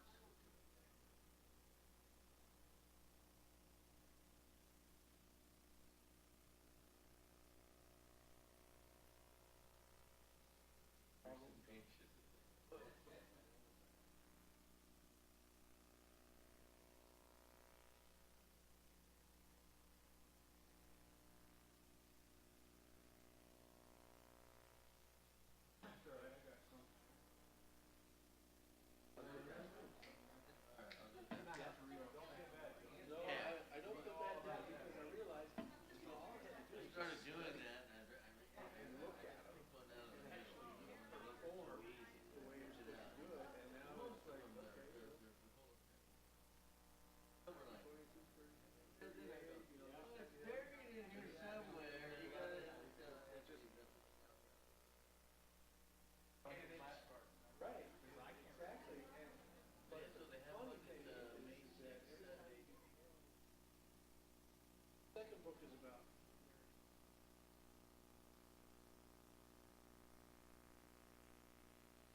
the first book is all about walking.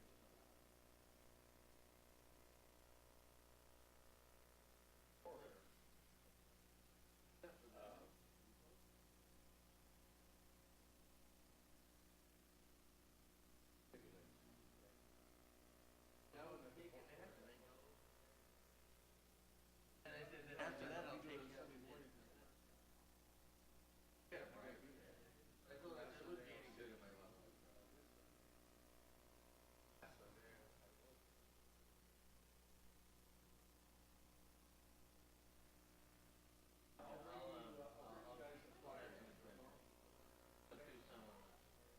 Some are harder than others,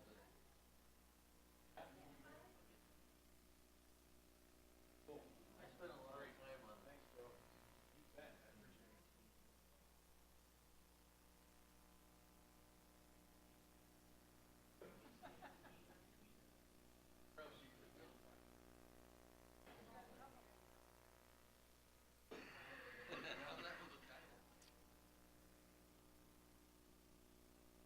Just seeing if you were paying attention. Hey, thanks for. This is, it's 3 classes. So.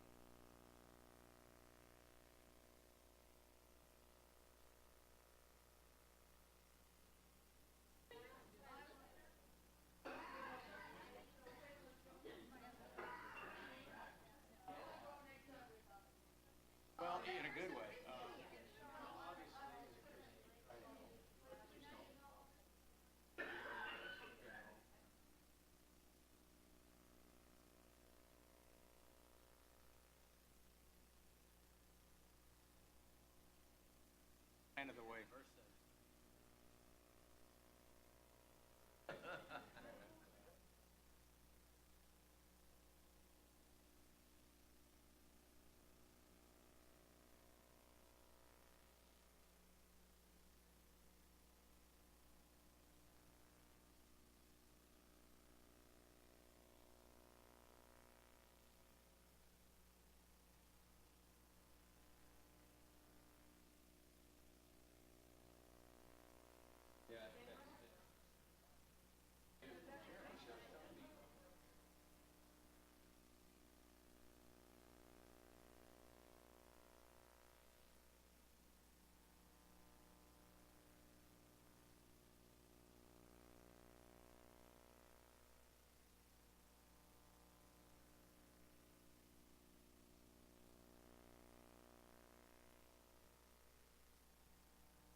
That's what I like, and the fact too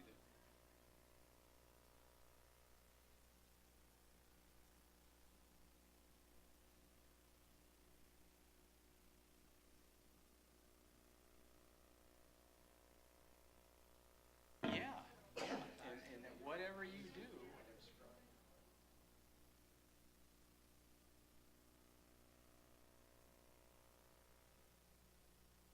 broken down into small components,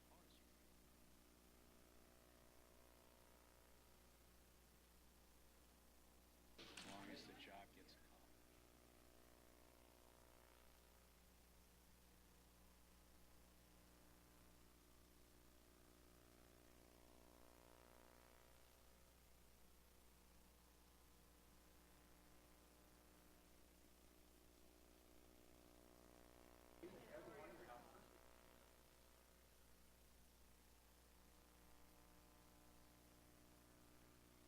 I mean, I love it. I think it's great. But anyway, I just want to thank you for being here tonight. Well, I'll tell you what. I'm not a young mind. I'm not somebody you're going to mold easy, but I'm in it to win it. I'm in it.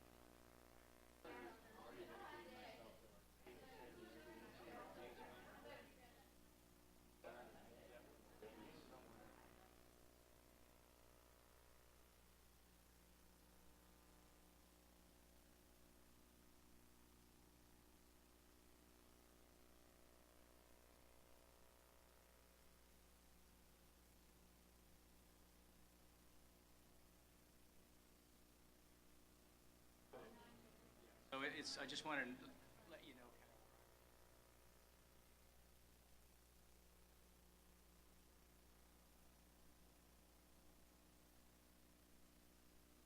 Kind of. Oh shoot.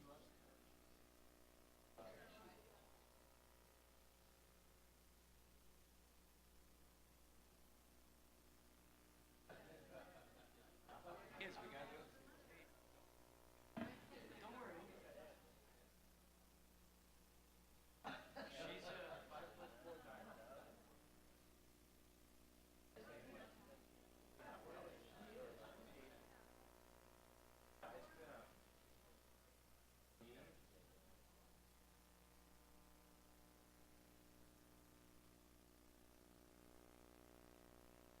Oh, I'm trying, but you know when I'm learning it, I'm trying to learn.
I know it well, but I'm telling you, I'm not blowing smoke. You do it.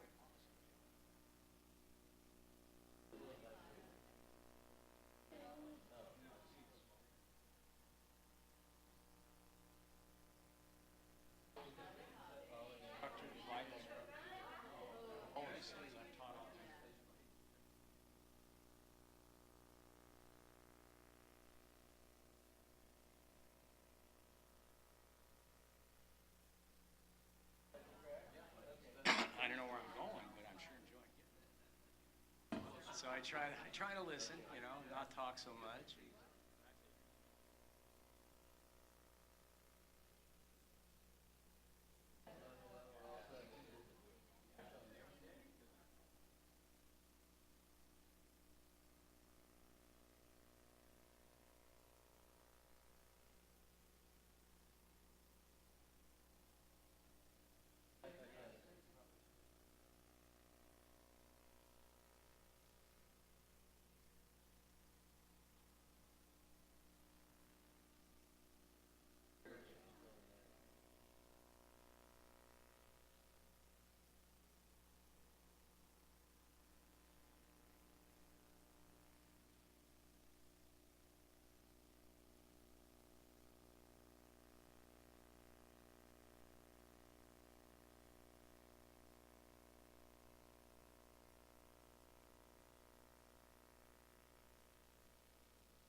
Hard. I have. Yeah, because I was in.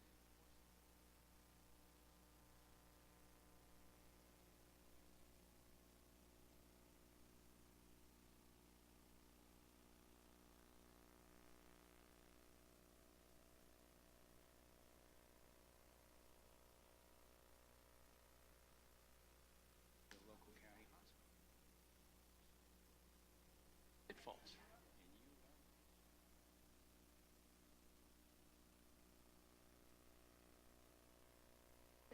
Loose on that poor guy.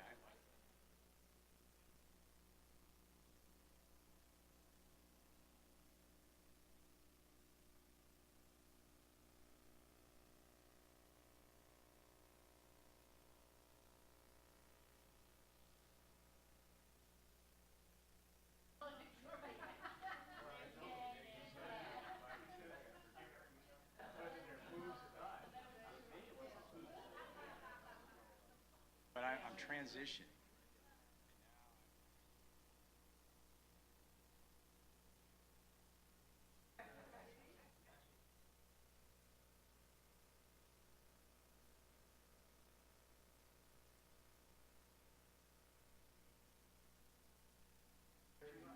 Hey, so about the next motors. So I just wanted you to know. Thanks.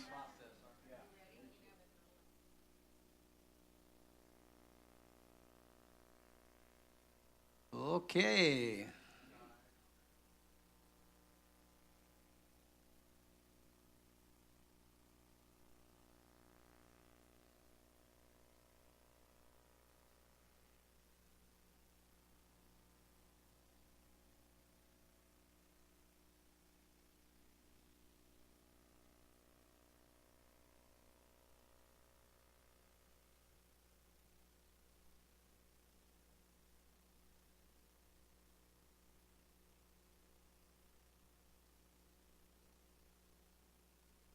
Okay, let's get back to it here. And this may or may not be good news, but I'm not going to read all 21. Let's highlight some of these here.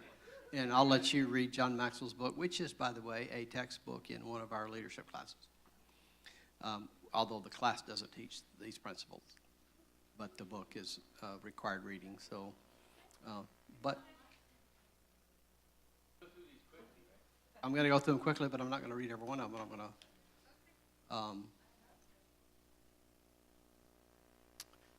number 10, the law of connection. And this is really critical here because a leader touches a heart before they ask for a hand. So we were talking about recruiting people a moment ago, going for the heart.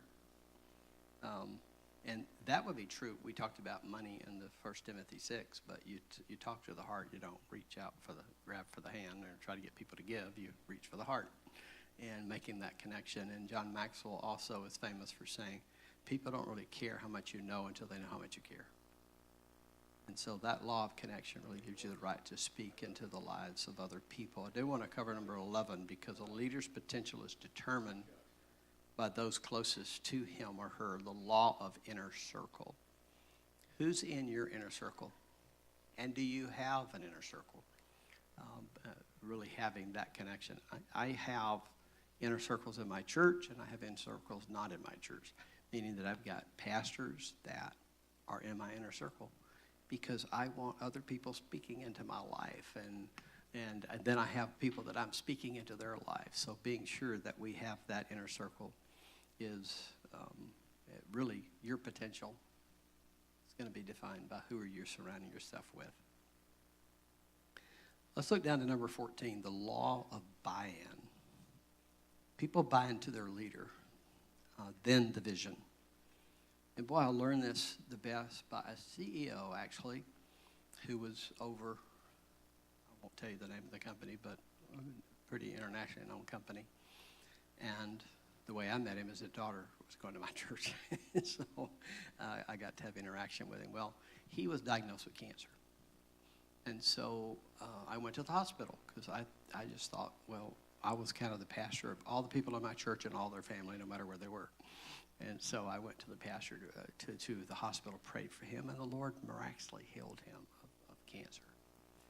But he was in a church service, and I called him down and said, I want to pray over you. After the church service, he said, don't ever do that again. He said, because he said, if people found out I was struggling, he said it would affect the stock prices of our company.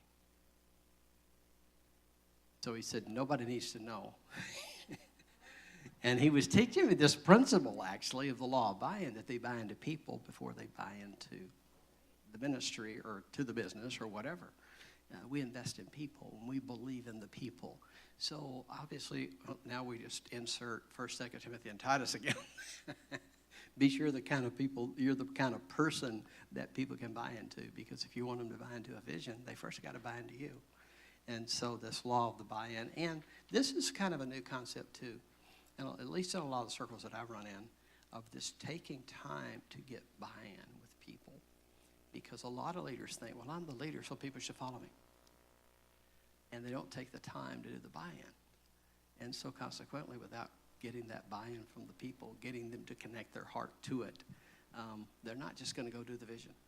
And so if you're leading a component of a church ministry, take the time. It'll be well worth your investment to get this law of the buy-in.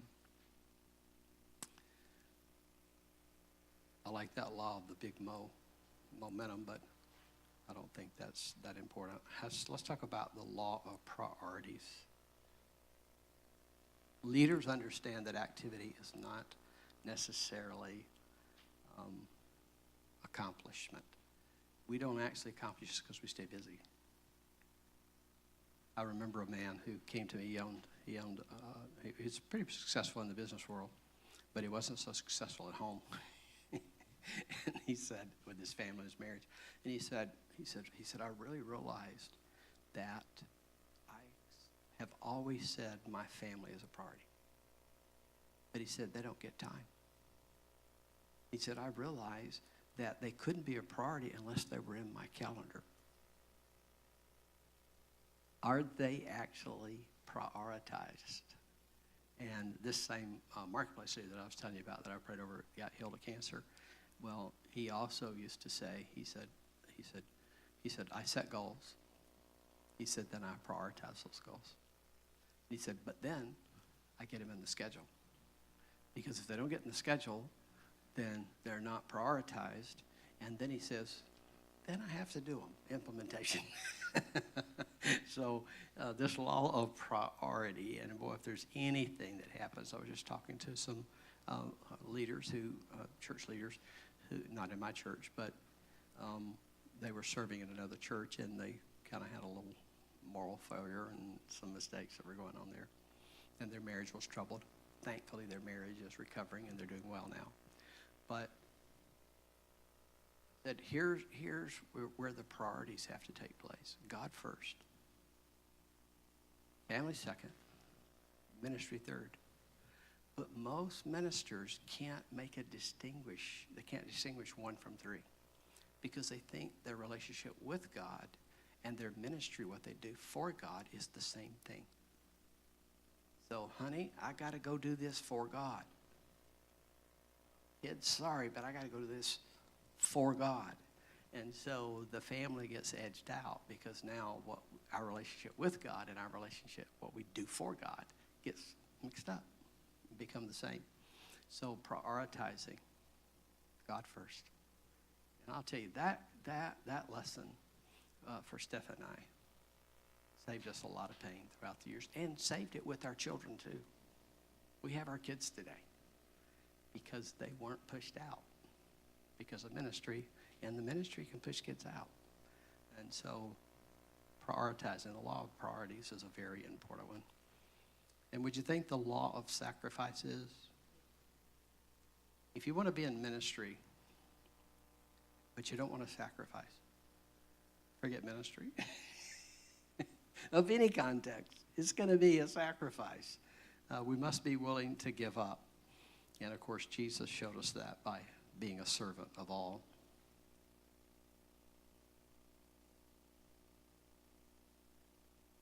Finally, the law of legacy.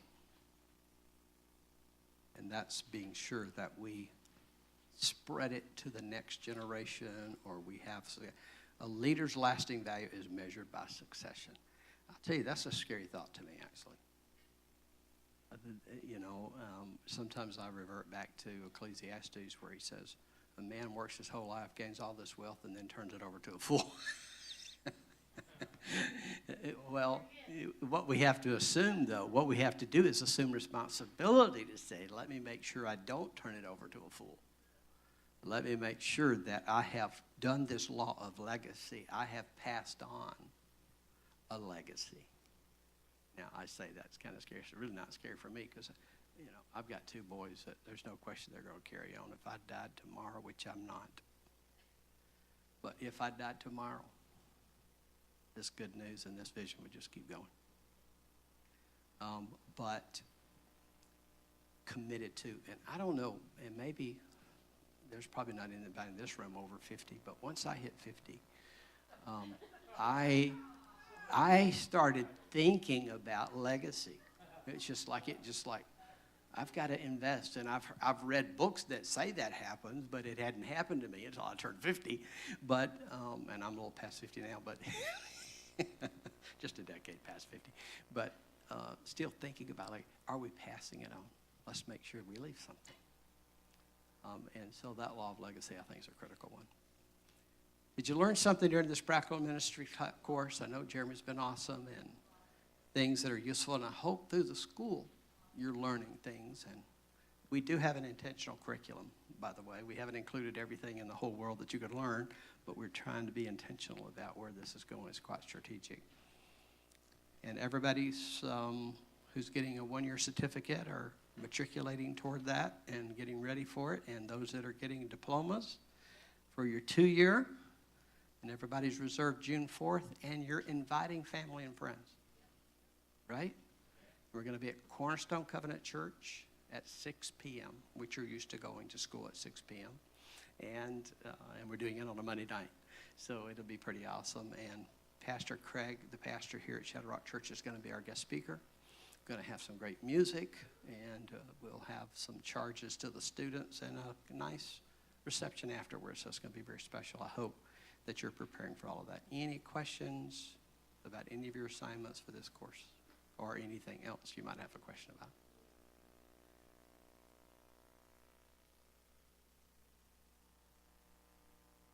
He said she's going to take it up with Stephanie if she can get a hold of her, so we probably don't want to record this.